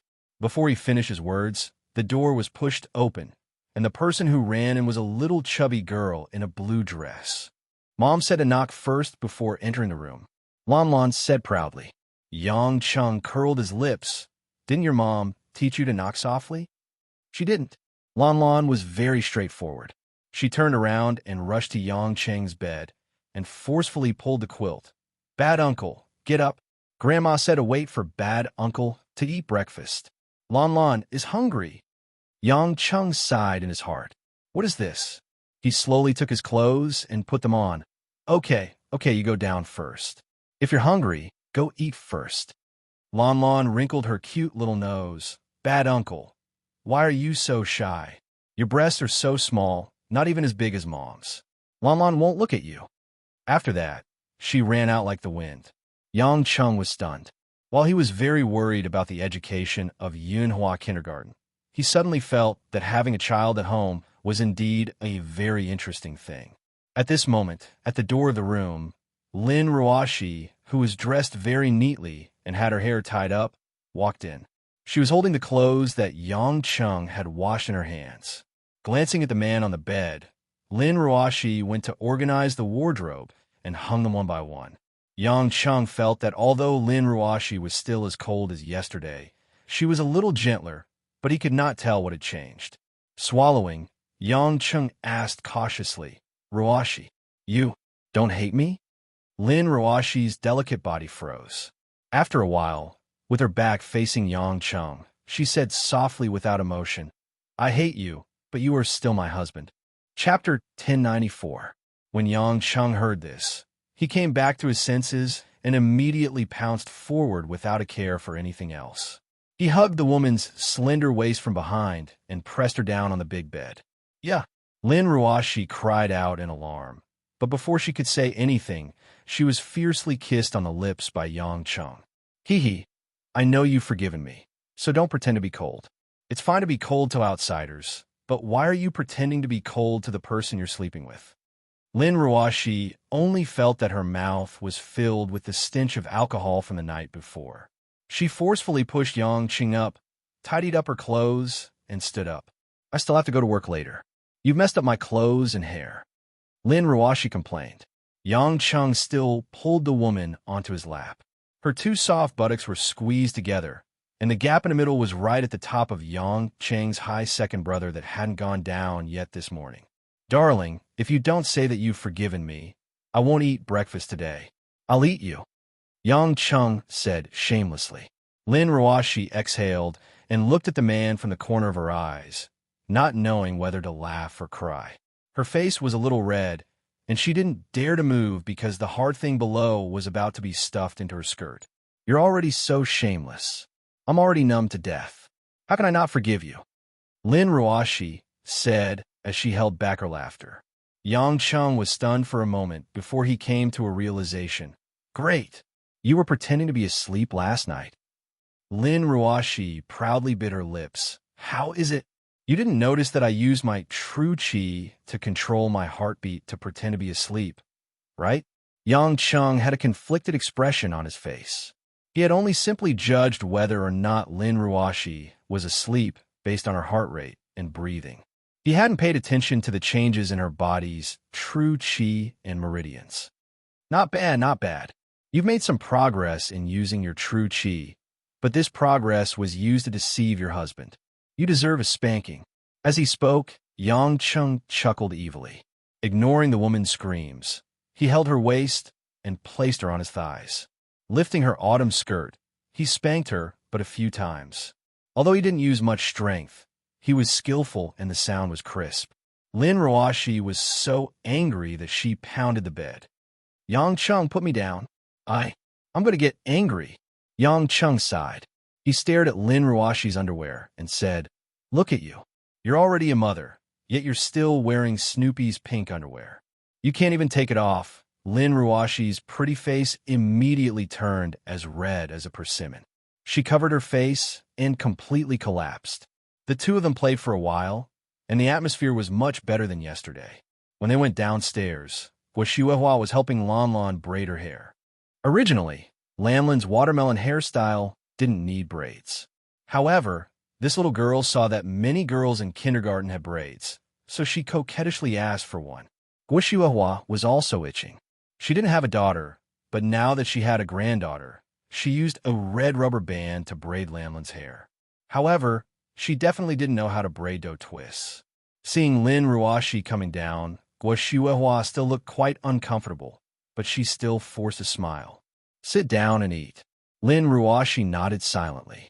After sitting down, she didn't speak a word and ate breakfast. The atmosphere between the mother-in-law and daughter-in-law was a little strange. Mother Wang saw it and felt helpless.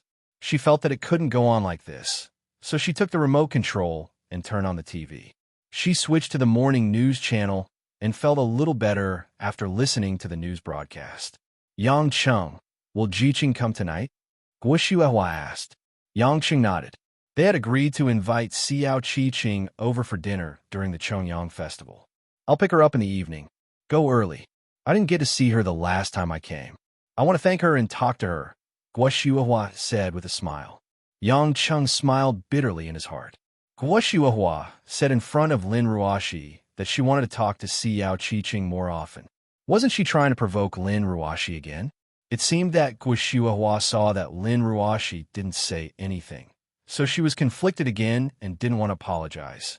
Fortunately, Lin Ruoshi didn't have any reaction, but what she was thinking in her heart was another story. Just then, a familiar name suddenly appeared in the news on the TV. Early this morning, the police found a man who committed suicide by poison in the Zhonghai Hilton Hotel.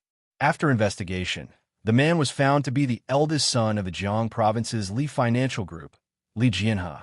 Many people in the industry speculated that the suicide was due to internal conflicts within the family and the failure of his younger brother, Li Jianchuan. It wasn't just Yang Cheng. Even Guoshuehua and Mother Wang were staring at the TV in astonishment. They stopped what they were doing and held their breaths to listen. On the other hand, Lin Ruoshi frowned slightly, and the corner of her mouth rose into an undetectable sneer. Her eyes were filled with coldness, but it only flashed for a moment, and she continued to eat her porridge. The news on the TV continued. It is reported that the Li Financial Group had a long-term and stable partnership with Germany's BMW and Italy's Fiat Group. They are BMW's main partners in the Huaxia region. The Li Financial Group and BMW are planning to build a new BMW History Museum in Zhonghai to promote the sales of BMW cars. Li Jianhe had taken over the project and was looking for investors. However, the project ended in failure. Last night, Li Jianhe's twin brother, Li Jianchuan, announced that he had reached an agreement with one of the leading companies in Zhonghai, Yulei International. Yulei will be working with Li Jianchuan on this project. The police speculated that the main reason for Li Jianhe's suicide was due to the internal conflicts within the family. There was no turning back, and he was disheartened. When the news reached this point, Yang Cheng and Guo Xiuhua looked at Lin Ruoxi in shock. Yulei International? Wasn't that Lin Ruoxi's doing? Yang Cheng was suddenly confused. He furrowed his brows and asked, Ruoxi, what's going on?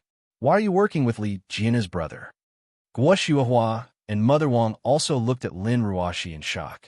They had thought that Lin Ruoxi had given up on the collaboration with the Li family. Lin Ruoxi put down her chopsticks and smiled. Looks like Mingyu has settled the matter. I can tell you now. Mingyu. Yang Cheng was even more perplexed. Lin Ruoxi nodded. Actually, I was going to give up on this project. But Li Jianhe gave himself away yesterday afternoon and did something that made me very unhappy. So, I decided not to give him face. I just didn't expect him to be so mentally weak. To Yang Cheng's surprise, Lin Ruoxi told him everything that had happened. It turned out that after yesterday's meeting, Lin Ruoxi had indeed given up on the collaboration because of her relationship with Yang Cheng. But she didn't expect Li Jianhe to come looking for her so quickly. She even knew exactly where Lin Ruoxi was. What surprised Lin Ruoxi even more was that Li Jianhe had actually knelt down and begged her to invest in this project. Based on her understanding of Li Jianhe, Lin Ruoxi didn't think this man was the type to put down his pride and kneel down and beg for money. I didn't even tell Hong Yin where I was going. How did he find me immediately after the meeting ended? The only possibility is that he had planted a spy in my company, and he actually knelt down and begged me for this project. Our company isn't the only one in Zhonghai that can afford it, not to mention the other big companies he knows. Why did he have to beg me? At that time, I guessed that he had no other choice. Otherwise, he wouldn't have put down his pride. After thinking about this, Lin Ruoxi quietly looked for Lu Mingyu. As the former head of the public relations department, Lu Mingyu was well connected. After spending some funds to investigate, she found out that the Li family was giving Li Jianhe a last chance for this project. Li Jianhe's younger brother, Li Jianchuan, was already more capable than Li Jianhe. In the past 2 years, he had taken over most of the businesses in Europe. Hence, Li Jianhe was forced to return to Huaxia. However, Li Jianhe didn't expect that because of his own incompetence, he would fall out with his wife, Shen Yaxin. Their relationship as husband and wife only existed in name. Without Shen Yaxin's family in the Jiang province, Li Jianhe was like a bird with broken wings. His family was increasingly dissatisfied with him. Actually, the Huaxia government wasn't willing to approve this project. Because of the protection of domestically produced cars, BMW's project was right in the crosshairs. Most of the companies had the money, but they didn't have the ability to cooperate. The few big companies that Li Jianhe could contact were secretly dealt with by Li Jianchuan. None of them were willing to cooperate with Li Jianhe. In the end, the only one left was Lin Ruoxi's Yulei. Li Jianchuan was a smart man. He knew that Yulei had the backing of the Yang family, and that Yang Cheng and his wife had a conflict with Li Jianhe. Hence, he didn't dare to contact Yulei. After Mingyu told me about this, I asked her to contact Li Jianchuan directly. Tell him that if he can increase the profit share from the project from 40% to 60%, I will sign the contract immediately to cooperate with him. This way, Li Jianchuan would be able to overshadow Li Jianhe within the family. Also, the government's approval would be much easier than finding other investors. Also, my biggest advantage is that I have plenty of cash. I can invest in the project at any time. Also, I have the backing of the government, so I won't have to worry about approval. Although the Li family will earn less, at least the project will be foolproof. Li Jianchuan will be able to secure his position. As for me, I can maximize my profits before doing this project. Based on today's news, Mingyu should have signed a contract. It makes sense that Li Jianhe would commit suicide after losing everything. Chapter 1095. After Lin Ruoshi said that she didn't have any emotional fluctuations, as if she wasn't the one behind all of this, Guo Shuihua and Mother Wang were stunned, while Yang Cheng felt a chill run down his spine. He had always thought that even if Lin Ruoshi had no feelings for Li Jianhe, they were still classmates in the past. Who would have thought that after Li Jianhe had exposed himself, Lin Ruoshi would kick him when he was down? Not only did she take the opportunity to steal his benefits, she even forced Li Jianhe to commit suicide with poison. If Yang Cheng were to believe that Lin Ruoshi could not guess what would happen to Li Jianhe after this incident, Yang Cheng would not believe it. There was only one conclusion. Between the business world and an old friend, Lin Ruoshi had coldly chosen the business world. Li Jianhe probably would not have understood, even in death, that he had lost everything because he had sought out Lin Ruoshi, the life-saving straw. Yang Cheng shook his head and laughed.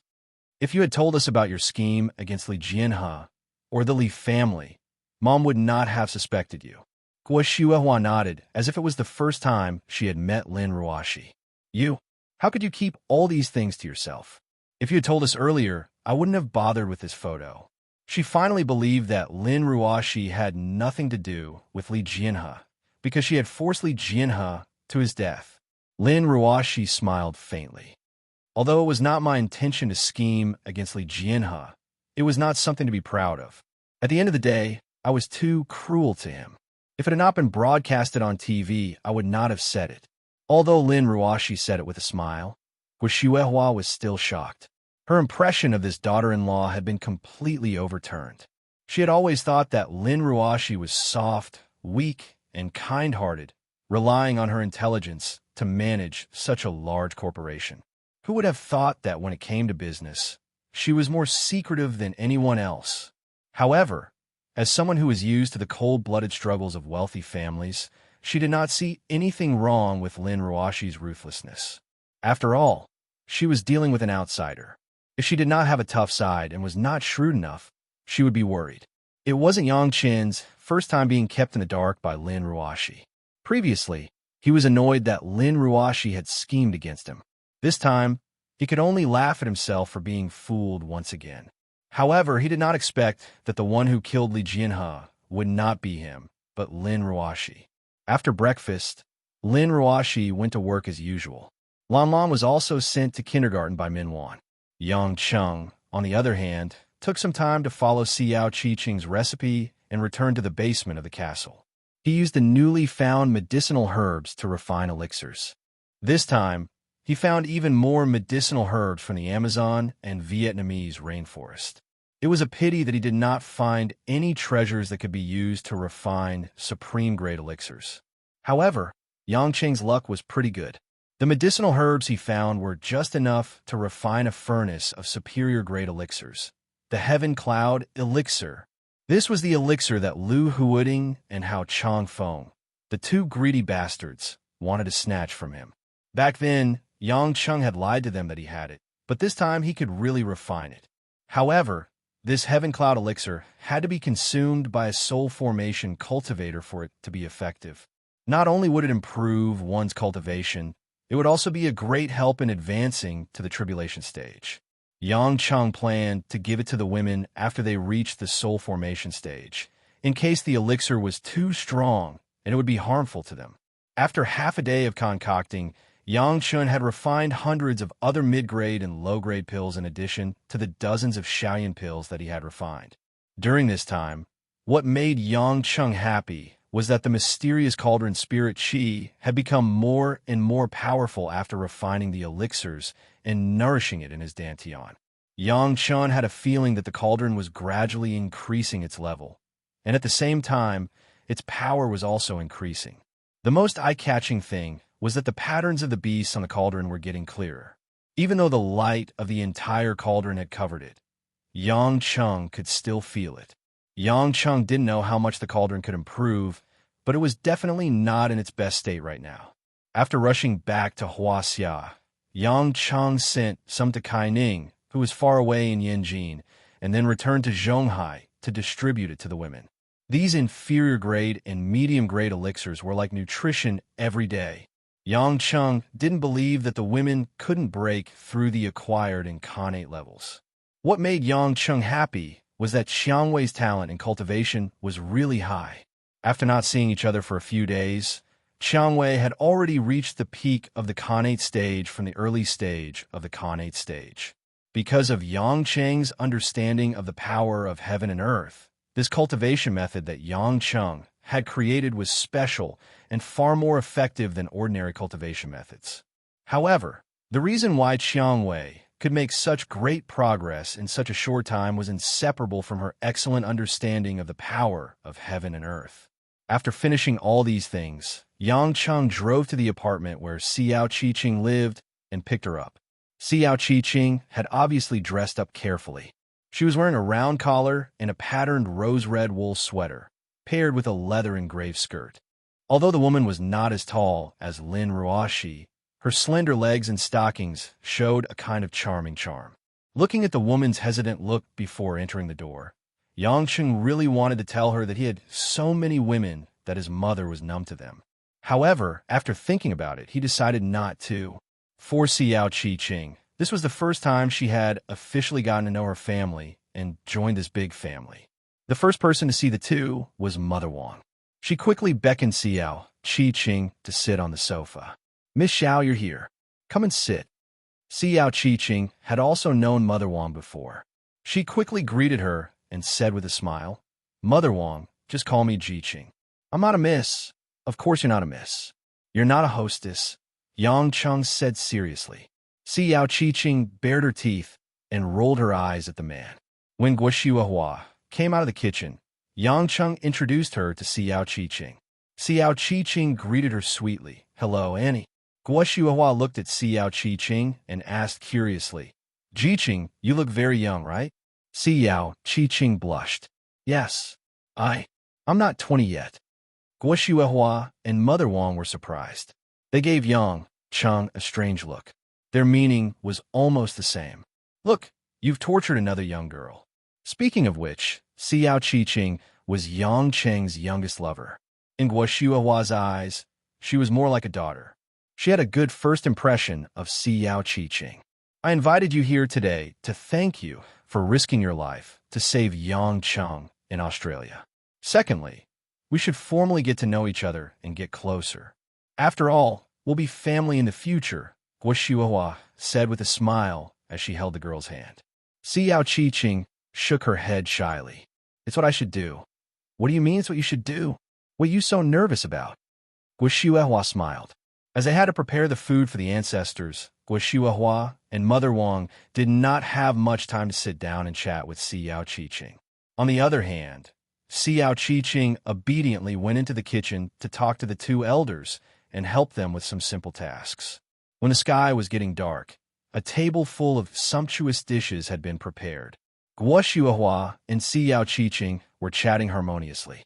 Mother Wang was also grinning from ear to ear. After Min Wan brought Lan Lan home, the little girl seemed to have a good impression of Xiao Qiqing when she saw her. Perhaps it was because Xiao Qiqing was relatively young and it was easy for her to get close to Lan Lan. Xiao Qiqing was a little surprised to learn that this delicate little girl was the adopted daughter of Yang Cheng and Lin Ruoxi. In her opinion, Lin Ruoxi did not look like a mother who would adopt a child. Lan Lan asked cleverly, "Aunt Jiqing, are you Lanlan's new aunt?" Xiao Qiqing was confused. Min Wan, who was beside her, explained in a low voice. Only then did Xiao Qiqing nod shyly. Lan Lan clapped her hands and said happily, "Lan Lan has another aunt.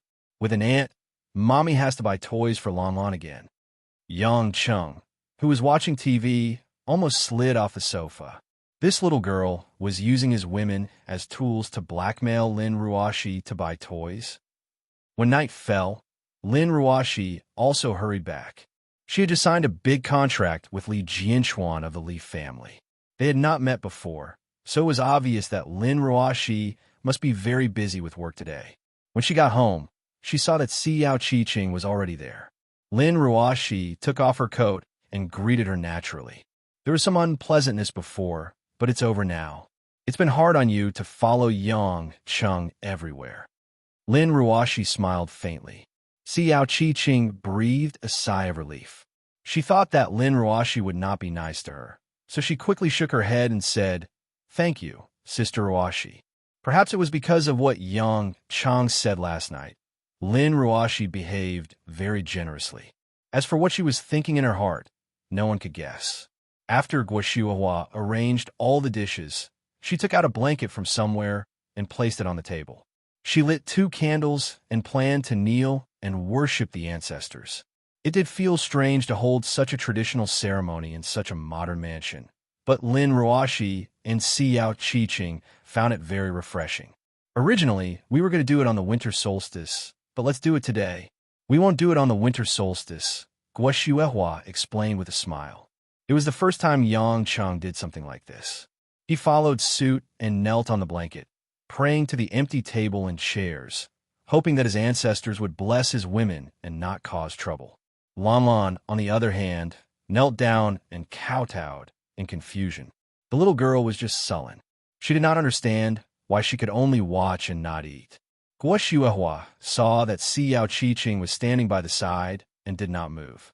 She stepped forward and said with a smile, "Qiqing, you're a part of our family now. You should say goodbye too." Xiao Qiqing was touched. After escaping from home, she finally had a sense of belonging. She was like a drifting duckweed that had finally found its roots. Nodding, Xiao Qiqing was the last to kneel down. She bent down and kowtowed seriously. Just at this moment, Mother Wang, who was watching the scene with a smile, suddenly narrowed her eyes, and her expression changed abruptly.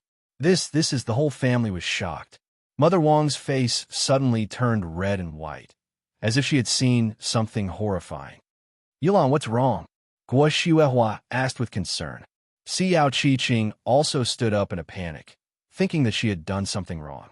Wang Ma, on the other hand, was trembling. Her body was stiff as she walked up to Xue Jiqing. She forced herself to remain calm and said, "Jiqing, turn around. Let me look at your neck." Chapter 1096. Xiao Qiqing was confused, but she obediently turned around and allowed Mother Wang to stare at her neck. Mother Wang stretched out her trembling hand and carefully lifted up Xiao Qiqing's loose hair, revealing the back of her neck. At this moment, everyone realized that there was a small birthmark on the back of Xiao Qiqing's neck that looked like a plum blossom. Although the birthmark wasn't big, only the size of a fingertip, and it was usually impossible to notice, Mother Wang still easily caught it at that moment. "Mother Wang, could this birthmark be?" Lin Ruoshi seemed to have thought of something and looked incredulous. Mother Wang's face was flushed with excitement. She grabbed Xiao Qiqing's hands and asked, "Jiqing, your father, what's his name?" Xiao Qiqing was a little frightened by Mother Wang's expression. She gulped and said softly, sorrowless. Mother Wang's eyes flashed and her lips trembled. Without another word, she grabbed Xiao Qiqing's hand and ran upstairs. Xiao Qiqing couldn't react in time and could only follow Mother Wang. "Hey, Yulan, what are you doing?" Guo Shuihua was confused by the sudden change in the situation. "Let's follow them." Lin Ruoshi's expression was also a little shaken as she hurriedly chased after them. When they arrived at Mother Wang's bedroom, they saw Xiao Qiqing standing in front of a wardrobe. Mother Wang was opening the wardrobe and rummaging through it. After a while, Mother Wang took out a small metal box at the bottom of the wardrobe and took out a photo sealed in an oiled paper bag. Yang Chung suddenly remembered that when they moved, it was Choi Yun who found this photo. It was originally in the old CEO's book. It seemed that she and Lin Ruoshi knew the person in the photo, but Lin Ruoshi was unhappy that Choi Yun mentioned it. Later, Mother Wang took back the photo, and Yang Chung never saw what was in it. "Jiqing, look, is this the man in the photo?" Mother Wang placed the photo in front of Xiao Qiqing. Xue Jiqing only took one glance before her eyes froze. She could not tear her eyes away. After a while, Xiao Qiqing murmured in confusion, why is father in the photo?" Yang Chung, Guo Shuihua, and the others walked up and looked at the photo. They saw that the photo was taken in a garden, which looked like the front yard of Lin Ruoshi's old house. There was a man and a woman in the photo. The man was handsome and somewhat scholarly. He had a small mustache and wore a blue shirt. His hair was combed in the middle. The woman, on the other hand, could be recognized at a glance. It was the younger version of Mother Wang. It seemed that this was a photo of Mother Wang more than 10 years ago. At that time, her hair was thicker than it was now, and there were no wrinkles on her face. She was smiling brightly in the garden. This old, yellowed photo was actually of Mother Wang and Xiao Qiqing's father, Sorrowless. At that moment, Mother Wang, who had already gotten the answer from Xiao Qiqing, had tears welling up in her eyes. "My daughter!" Mother Wang suddenly hugged Xiao Qiqing and hugged Xiao Qiqing tightly. The mixture of sorrow and surprise made her cry completely shatter the hearts of everyone present. Xiao Qiqing was also stunned. It seemed like she couldn't believe what she had heard. She stood there in a daze and let Mother Wang soak her sweater with her tears. Guo Shuihua looked at Yang Cheng with a puzzled expression. Yang Cheng shrugged and spread out his hands, indicating that he had no idea what was going on. Lin Ruoxi, on the other hand, seemed to recall something from the past. She looked at Mother Wang in front of her and started to wipe her tears. Min Wan, who was holding little Lan Lan in her arms, was confused at the door. After crying for more than a minute, Mother Wang finally remembered what she wanted to say. Her face was full of tears, but there was a radiant smile on it. "Jiqing, you must be scared. It's Mom's fault, it's Mom's fault." Mother Wang was a little incoherent. She smiled and said, "When you were born, you had this flower-like birthmark on the back of your neck. At that time, your father was a gardener. He said that his name was Mo Zheng, the man in the picture. I didn't expect that his name wasn't all real. I gave birth to you with him. You're my biological daughter." Xiao Qiqing's eyes widened. Her pretty face turned pale, but there was a complicated and indescribable emotion. She bit her lip, but she was in a daze. Lin Ruoxi was worried that Xiao Qiqing wouldn't believe her, so she explained, "Jiqing, what Mother Wang said is true. I was very young at that time, but I can remember things. That man named Mo Zheng was hired by my grandmother to work in the house, like tidying up the garden. Everyone who came to our house often saw him. If you don't believe me, you can ask the Kai family. Later, my grandmother made a matchmaker, and Mother Wang married a Mo Zheng. After she got pregnant, she went to Mother Wang's hometown to give birth to you. Then, one day, it rained. You disappeared with Mo Zheng. We spent a lot of effort to find you, but Mo Zheng's information suddenly disappeared, as if he had evaporated from the world. All that was left was this picture, which was kept in my grandmother's book." When Yang Cheng heard this, he vaguely remembered that when Choi Yun came to their house, she seemed to have asked Mother Wang if that person had returned. At that time, he didn't care at all. So, Mother Wang had such a past. No wonder Lin Ruoxi was so disgusted with Choi Yun bringing up the past. To Mother Wang, it was like pouring salt on her heart. She was cheated by her husband, and her daughter disappeared just after giving birth. To be able to hold on like this, she was already considered strong. Xiao Qiqing's voice trembled, and she asked with difficulty, "My mother?" "Yes." Mother Wang answered immediately. Xiao Qiqing finally couldn't hold back her emotions, and she burst into tears, hugging Mother Wang tightly. "Mother! Ah, my daughter!" Seeing that the mother and daughter had finally reunited, Guo Shuihua, who understood everything, was also very emotional.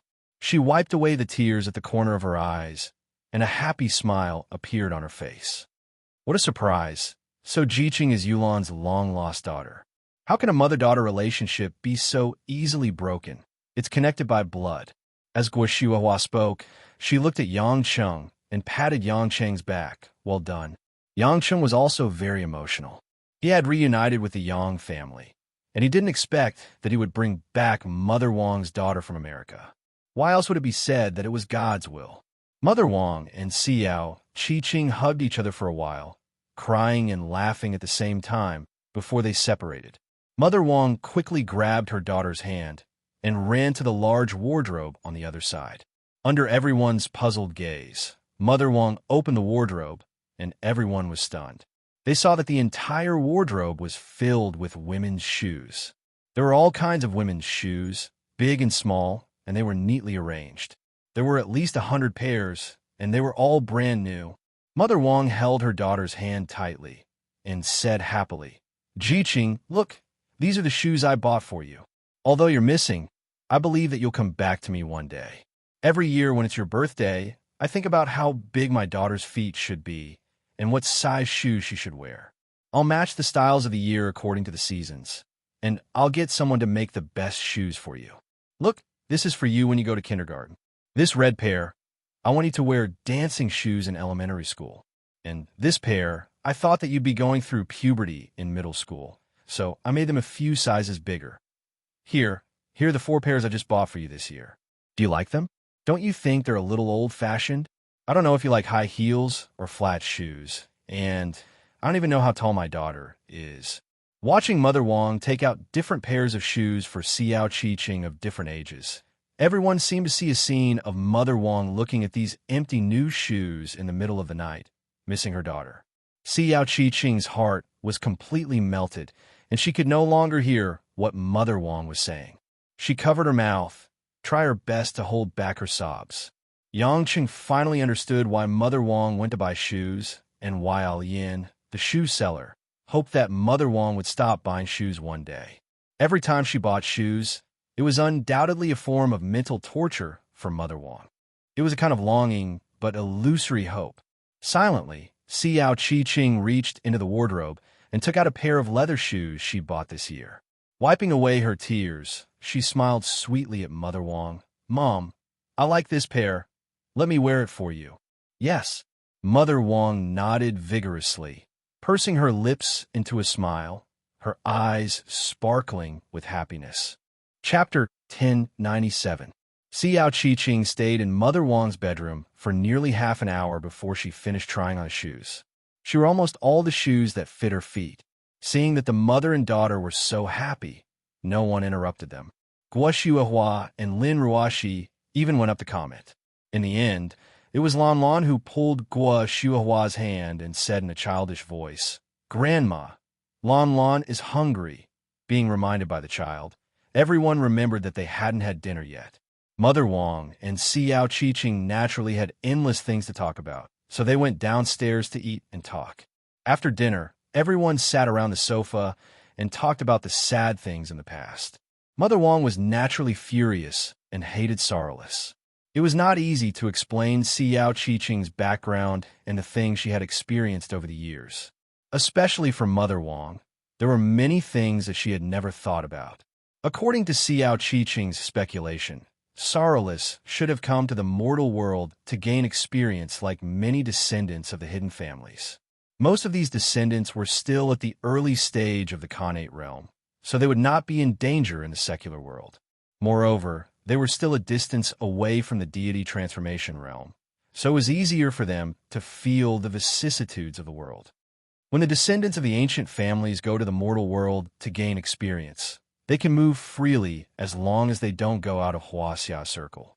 They can do anything, be it for good or evil, be it for business or the army, because these are all a kind of experience. There are no restrictions if they marry a wife or someone else. If they are lucky enough to have a child with a partner in the secular world, they must bring the child back to the ancient families because it is not easy for cultivators to give birth. The higher their cultivation, the harder it is to have children. Therefore, many descendants of the ancient families get married at a young age. After all, there are only a few tens of thousands of people in the illusionary realm. Although many people who have reached the deity transformation stage will enter the illusionary realm one after another, and some will marry and raise many children in the illusionary realm, not everyone will be able to find a suitable partner. If they want to have children, sometimes they will have to rely on people in the secular world to succeed. How can there be such a cruel method? Does the child belong to only one party? Can't they consider the feelings of a mother? Guo Shuihua said angrily. Xiao Qiqing smiled bitterly. If they go against the family's will, it is equivalent to choosing to be an ordinary person. Moreover, they will definitely not treat their partners as equals. How many of them will sincerely want to stay together for a long time? Moreover, you have the 9 meridians. I'm afraid that guy was even more anxious to send you back to the family back then. 90 meridians. Mother Wang was confused. What 90 meridians? Xiao Qi-Ching hesitated. She didn't want her mother to know how she was treated in the Xiao family. However, she thought that she wouldn't be able to hide it in the future, so she just told her everything. Before Mother Wang finished listening, her eyes were already red from anger. She gritted her teeth, and her eyes revealed the fierceness of a leopard. Sorrowless, beast, Xiao Qi-Ching quickly hugged Mother Wang's shoulder and comforted her. It's okay, Mother. Yang Cheng has already helped me suppress the cold poison. My body is very good now. The cold poison won't act up like before. This is fate. God is helping my daughter. Mother Wang looked at Yang Cheng gratefully. Son-in-law, I really don't know how to thank you. Not only did you help Miss, but you also helped me find my daughter. I really don't know what to say. Yang Cheng grinned without changing his expression. Mother Wang, you will be one of my mothers-in-law from now on. There's no need to be so courteous. Although we are originally a family, it's even more intimate. Shameless brat. You must have thought about it for a long time. Guo Shuehua laughed and slapped her son's head. Lin Ruoshi was hugging Lanlan. Her hand was originally caressing her daughter's round face. However, after being provoked by Yang Cheng, she pinched Lanlan's little face until it was crooked. Lanlan's eyes were filled with grievance. She had been obediently staying quiet. However, no matter what, seeing Mother Wang and Xiao Qi-Ching reconcile, Lin Ruoshi was still very happy. Lin Ruoshi was the one who understood Mother Wang's pain the most. Seeing that the knot in Mother Wang's heart was resolved, she couldn't help but have a better impression of Xiao Qi-Ching. Ji-Ching, I heard that you're staying in an apartment near Zhonghai University. Why don't you move in with us? It just so happens that our Jinxiu has returned to Korea. Her room hasn't been tidied up yet, Lin Ruoshi suggested. This made Yang Cheng and Guo Shuehua a little surprised. It seemed that to Lin Ruoshi, the identity of being Mother Wang's daughter was indeed very important. It actually made Lin Ruoshi put aside her prejudice and let Xiao Qi-Ching live in their house. However, this also had to do with the fact that Xiao Qi-Ching was not like other women. She had her own family. It was rare for her to have a mother, so it was indeed not suitable for her to live outside. However, Mother Wang quickly dissuaded her. Don't be like this, Mississippi. I know you're good to me, but this is not suitable. I don't want to put you in a difficult position. Xiao Qi-Ching nodded. Sister Ruoshi, it's better for me to live somewhere else. Otherwise, the other sisters will definitely have an opinion. As she spoke, she glanced at Yang Cheng. Yang Cheng rubbed his chin, pretending that it had nothing to do with him. Lin Ruoshi furrowed her brows. But you can't live in the apartment. I don't want Mother Wang to be busy running back and forth. Mother Wang smiled. Miss, aren't there a lot of empty houses in the Shijiao villas? I'll buy one for Ji-Ching. I haven't fulfilled my duties as a mother for more than 10 years. Let me buy a house for Ji-Ching as a gift. Wow, Mother Wang, you're that rich? Min Wan exclaimed in surprise. She had recently heard that the Shijiao villas she was living in were all luxurious mansions worth tens of millions. Mother Wang was buying a house here? Wasn't she a servant? Lin Ruoshi was not surprised. She smiled. Min Wan, you don't know this, but in terms of salary, Mother Wang is actually higher than me. There's such a thing. Guo Shuehua was curious. Lin Ruoshi nodded. Grandmother felt that she had hurt Mother Wang's marriage by being a matchmaker. She felt guilty towards Mother Wang. So in her will, she wanted to give Mother Wang a salary of 5 to 10 million a year, adjusted according to the company's finances. Mother Wang's salary would be calculated separately and not included in taxes. Mother Wang and I couldn't go against this salary. So over the years, it's been easy to buy a house worth more than 10 million. Mother Wang smiled sheepishly. I tried to persuade the old CEO, but before she left, she insisted that I sign it. I've been saving the money all these years, worried that the company might run into trouble, so I gave it to Mississippi. I didn't expect it to be used to buy a house. Min Wan was envious. A servant could become a billionaire? She really couldn't tell that Mother Wang was a rich woman. Lin Ruoshi was generous. That's good too. As long as it's close to home, Mother Wang, it's more convenient. Why don't you choose a nice car for my garage? It'll be my gift to Jiqing. Since she's Mother Wang's daughter, she's also my sister, isn't she? Yang Cheng could tell that Lin Ruoxi didn't really want Xiao Qiqing to live in the house. Instead, she took the initiative to suggest it, eliminating the possibility of Xiao Qiqing moving in. After all, the more generous Lin Ruoxi was, the more courteous Mother Wang and Xiao Qiqing would be, and more considerate of Lin Ruoxi's feelings. Of course, since Mother Wang was so rich, buying Xiao Qiqing a house of her own was also a good thing. Yang Cheng silently counted on his fingers. His loved ones lived nearby: Qiangwei, Imo Qinyi, Anxin, Tangwan, and Xiao Qiqing. He ran out to have sex in the middle of the night, and the target had increased to 5. How should he take turns? What a blissful worry. Fortunately, Choi Yun and Lu Mingyu lived further away. When he guided them in their cultivation, he could be intimate. Otherwise, they would all be near his house, and he would be even busier. All of a sudden, Yang Cheng felt that it was not bad to have Lan Lan and Lin Ruoxi sleeping together, so that he would have free time and would not neglect the girls. If Lin Ruoxi knew that this man was shamelessly thinking about how to share the rain and dew, it was estimated that poor Lanlan's face would be pinched until it was swollen. In the next few days, Mother Wang was extremely busy with making up for so many years of mother-daughter relationship with Xiao Qiqing, while Yang Cheng was running back and forth between the girls. While guiding them in cultivation, it was inevitable that they would be entangled passionately, making up for the strong feelings that he had lost in his busy work. Chapter 1098. As the end of October approached, Yang Cheng gave the Park family a call and brought Lin Ruoxi to Seoul, bringing the crescent necklace along with him. To the Korean drama expert, Lin Ruoxi, going to Korea was more exciting than going to any other country. Seoul was also the filming location of many Korean dramas, so Lin Ruoxi was naturally interested. Before going, Lin Ruoxi had already decided to stay in Seoul for a week or 2. She had even chosen the location and route. Yang Chen wasn't really interested in this small country. He had been to Seoul a few times, and he was familiar with the major cities in the world.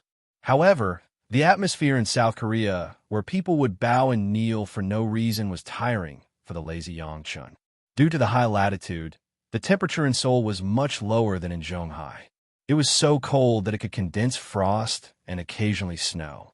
In the evening, the plane arrived at Incheon International Airport.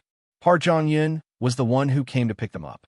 When he saw Yang Cheng and Lin Ruoxi, Park Jong-yun was overjoyed. He warmly shook hands with them and asked his bodyguards to carry Lin Ruoxi's luggage. "My cousin misses the both of you very much. She even begged to come pick you up, but her tutor, Teacher Vivian, is teaching her, so I'm the only one here." "Teacher Vivian? A foreign tutor?" Lin Ruoxi asked curiously. Park Jong-yun led the two to the car while shaking his head. "Not a Westerner, but a female tutor, Hua Xia, who is proficient in English and Korean. She's a student recommended by my grandfather's American professor." Yang Cheng teased Lin Ruoxi. "What? You're still taking care of Jinxio's studies now that she's back in Korea?" Lin Ruoxi rolled her eyes at him and ignored him. She was just concerned. They drove from the airport to the Park family's mansion in the Gangnam district of Seoul. There were already a few luxury cars parked in the parking lot in front of the mansion. It was obvious that some people were waiting. Under Park Jong-yun's lead, many people in the spacious living room stood up and looked over. The only one who remained seated was an old man wearing a fur collar robe and holding a walking stick. It was Park Cheon whom they had seen in the video. However, Park Cheon's complexion looked much better. He had a slight smile on his face, and his gaze was kind. What piqued Yang Chen's interest was the young man standing behind Park Cheon's sofa, wearing a tight white short-sleeved shirt. The man was expressionless, as if he hadn't seen anything. He was playing with 3 egg-sized steel balls in his hands. Based on Yang Cheng's many years of experience, even though the man did not cultivate any internal energy, he was a fierce character who had fought his way through piles of blood. He was most likely Park Cheon's bodyguard. The other middle-aged couple was Yu Haomyung and Park Ji-yeon. Yu Haomyung was rather short, and it was a little discordant when he was with his wife, Park Ji-yeon. The other young and beautiful lady who surprised Yang Chung and Lin Ruoshi was Yu Yonhee. Yu Yonhee's makeup was dazzling. Her pink lip gloss shone brightly. She wore an elegant black V-neck top paired with a fluffy scarf that covered part of her chest. She wore a pair of tight-fitting jeans that outlined her slender legs. "Welcome. Aren't you surprised to see me?" Yu Yonhee smiled proudly. Yu Yonhee had interacted with Yang Chung and Lin Ruoshi during the Star of Yulei selection and the concert in Zhonghai. However, those memories were not pleasant. Yu Yonhee's fake smile was the best response. "Yonhee, be polite," Park Cheon said calmly. Yu Yonhee retracted her gaze and nodded at Park Cheon. "Yes, grandfather." Park Ji-yun smiled reservedly. "Mr. Yang, Miss Lin, nice to meet you. I'm Jinxio's aunt, Park Ji-yun. This is my husband, Yu Haomiyang. Yonhee is our daughter. Thank you for taking care of her in Zhonghai." Yang Chung and Lin Ruoshi finally understood that Yu Yonhee was Park Cheon's granddaughter, just like Jinxio. The difference was that Jinxio was the eldest daughter despite her young age, while Yu Yonhee was born of a concubine's daughter. Even if they shared the same bloodline, seniority was a must in the wealthy families of Korea.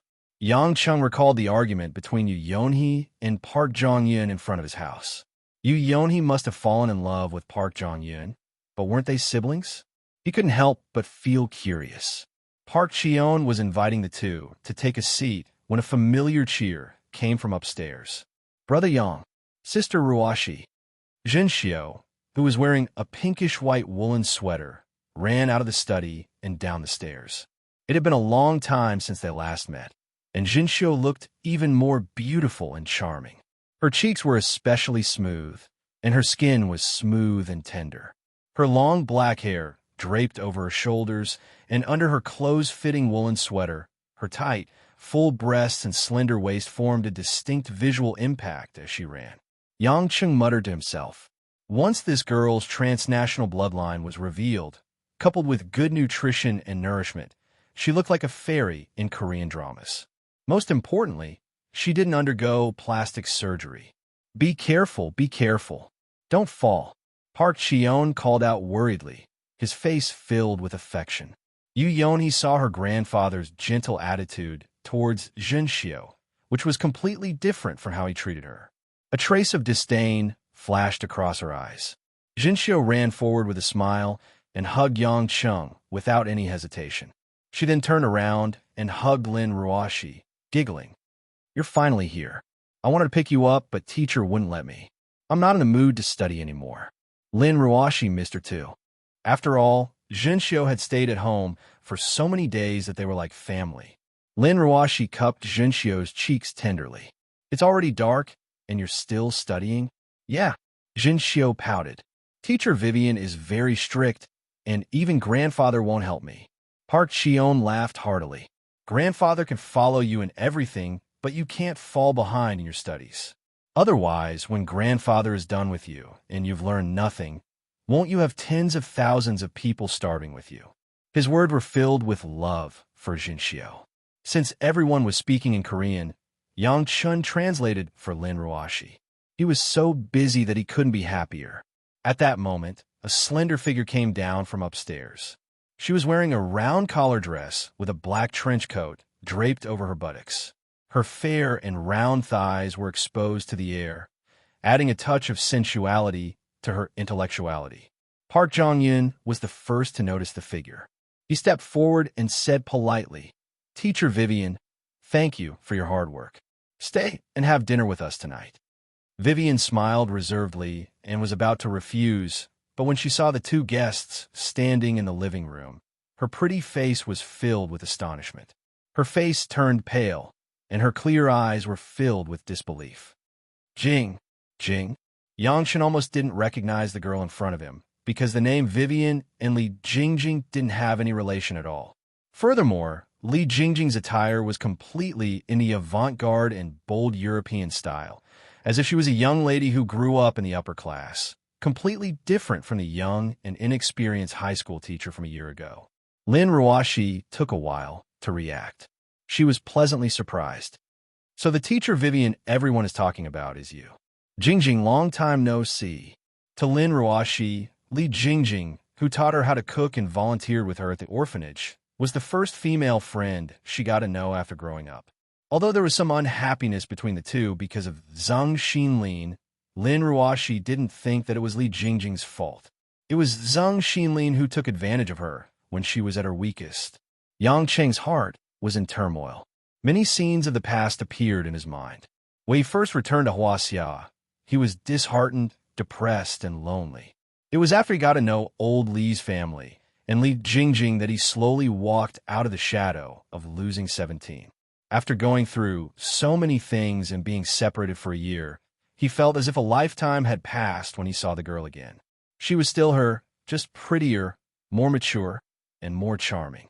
After a moment of shock, Li Jingjing came back to her senses. A complicated, bitter smile appeared at the corner of her mouth, and her eyes were moist. Brother Yang, Sister Ruoxi, long time no see. The Park family members were surprised and puzzled. How did the three of them know each other? Judging from the ups and downs of their emotions, their relationship wasn't ordinary.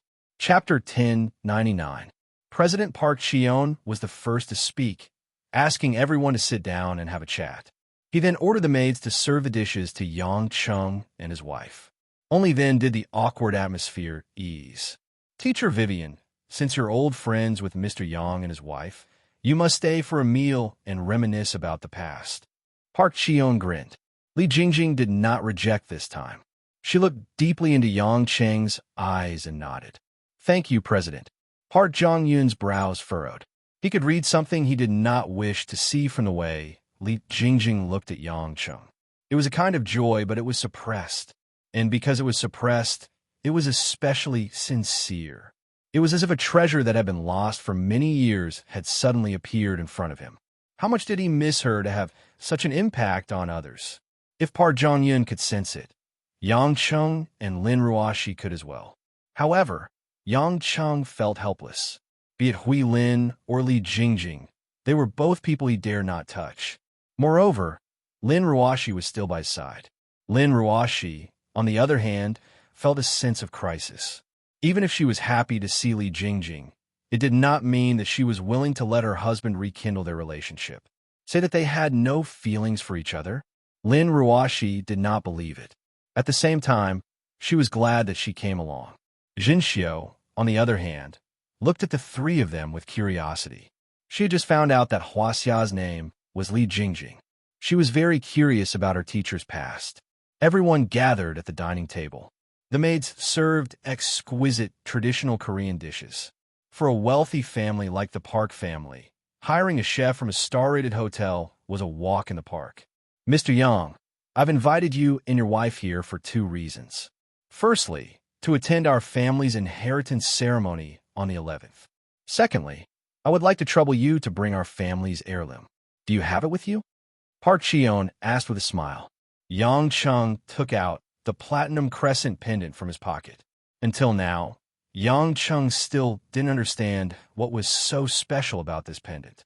That's right, this is it. Park Cheon's eyes were filled with emotion. The crescent moon that I gave to my eldest daughter, Ji-E, has finally returned home. Kim Jip, accept it for me. The handsome young man beside Park Cheon was none other than Kim Jip. He stepped forward and took the crescent moon from Yang Cheng's hand before returning to his seat without a word. Yang Cheng could feel that this young man was indifferent to everyone except Park Cheon. He couldn't care less about them. Grandpa, even if you want to take it back, you should give it to me. This is the only thing Mom left me, Zhenxiu said with some dissatisfaction. Park Cheon chuckled. Don't worry, child. Once the ceremony is over, I'll give you the crescent moon and the star in my hand. I'll give you everything I can. Zhenxiu nodded happily. Her face was filled with contentment. This feeling of being pampered by an elder was something she had yearned for ever since she was young. Now that she was all grown up, her wish was finally fulfilled. Park Jion, Park Zhongyun, and the others had different expressions on their faces. Yu Yonhee asked sweetly, Grandpa, what do the crescent moon and the star do? The smile on Park Cheon's face vanished. He snorted softly. You'll know when the time comes. There's no need to ask. Oh, Yu Yonhee lowered her head obediently. A cold glint flashed across her eyes. Park Ji-yeon patted the back of her daughter's hand, gesturing for her to keep quiet. During the conversation, Li Jingjing sat there quietly. She would glance at Yang Chun from time to time before quickly retracting her gaze. Her hands were clenched tightly under the table, and she seemed to be absent-minded. Yang Chun tried his best to relax. He rubbed his stomach and asked, "Hey, Grandpa, are we still waiting for someone? I didn't even have lunch at the airport." Park Ji-yeon's face twitched when he heard the title. "Grandpa, who are you calling?" "Yes, I have something important to announce today. I've specially invited a few other distinguished guests," Park Ji-yeon said. As soon as he finished speaking, the rumbling sound of a sports car's engine could be heard from outside the door. Following that, several cars arrived one after another. It seemed like there were quite a lot of people. Under the respectful welcome of the servants, the first to enter was a middle-aged man in a suit with a square face. His hair was combed back and he wore an earring. Behind him was a handsome man in a dark blue coat and skinny jeans. His face was fair and clean-shaven. He was waving the keys of a Ferrari sports car in his hand. It seemed like he was the one who drove the sports car outside.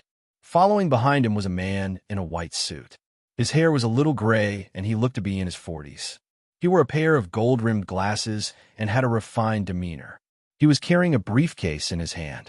Other than Park Ji-yeon, Park Ji-yeon, Park Jong-yeon, and the rest stood up when they saw them. President Gong Ji-chung and Gong Woo are here. Park Ji-yeon was the first to welcome them with a smile.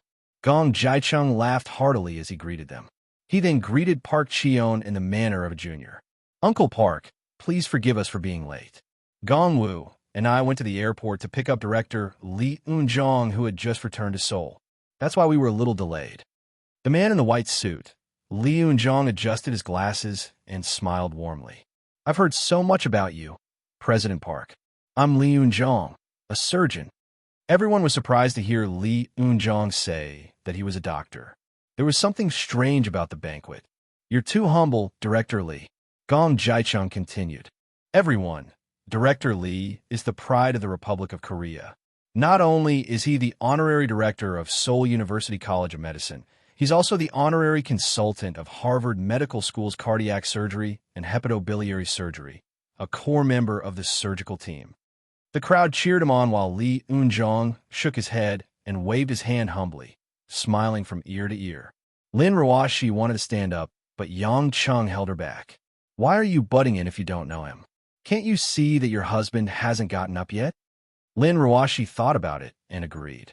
She wasn't here to work anyway, so she listened to her husband and stayed put. Park Ji-yeon introduced the guests to Yang Chung and Lin Ruoshi.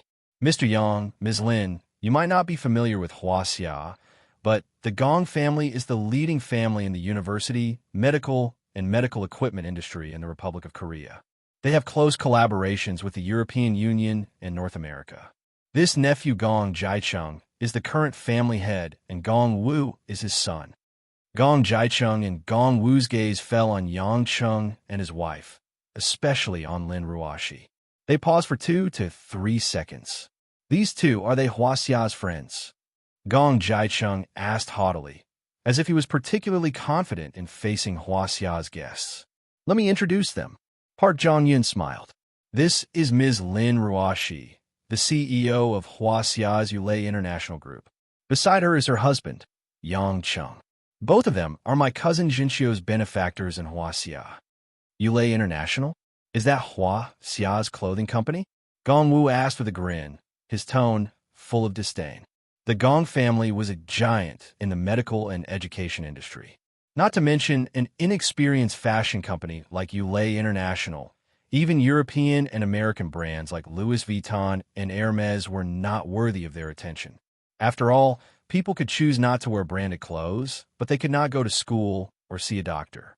Lin Ruoshi did not understand Korean and turned to look at Yang Chung in confusion. After listening to Yang Cheng's translation, Lin Ruoshi replied in English, "That's right. Everything you're wearing from head to toe is sold by our company. Thank you for your patronage, dear customer." Li Jingjing, Jinxiao, and the others almost burst into laughter. They forced themselves not to look at Gong Woo's stiff expression. On the other hand, Yang Chun dutifully translated it from English to Korean. Gong Wu snorted coldly and was about to say something else when his father, Gong Jaichung, signaled him to stop. Park Cheon remained silent as a glimmer flashed across his eyes. He looked at Lin Ruoshi appreciatively. At that moment, the door was opened by the servants. More guests arrived. Fortunately, the dining hall of the Park family's mansion was spacious. It did not feel crowded at all. Instead, it looked more fulfilling. This time, two tall Caucasian men arrived. They wore leather boots and high-collar jackets, as if they were not used to the temperature in Korea. Behind the two white men was a tall and slender woman who strolled in leisurely. As soon as her beautiful amber hair appeared in front of everyone's eyes, some people were stunned. Yang Cheng's brows relaxed as he murmured, "Jane,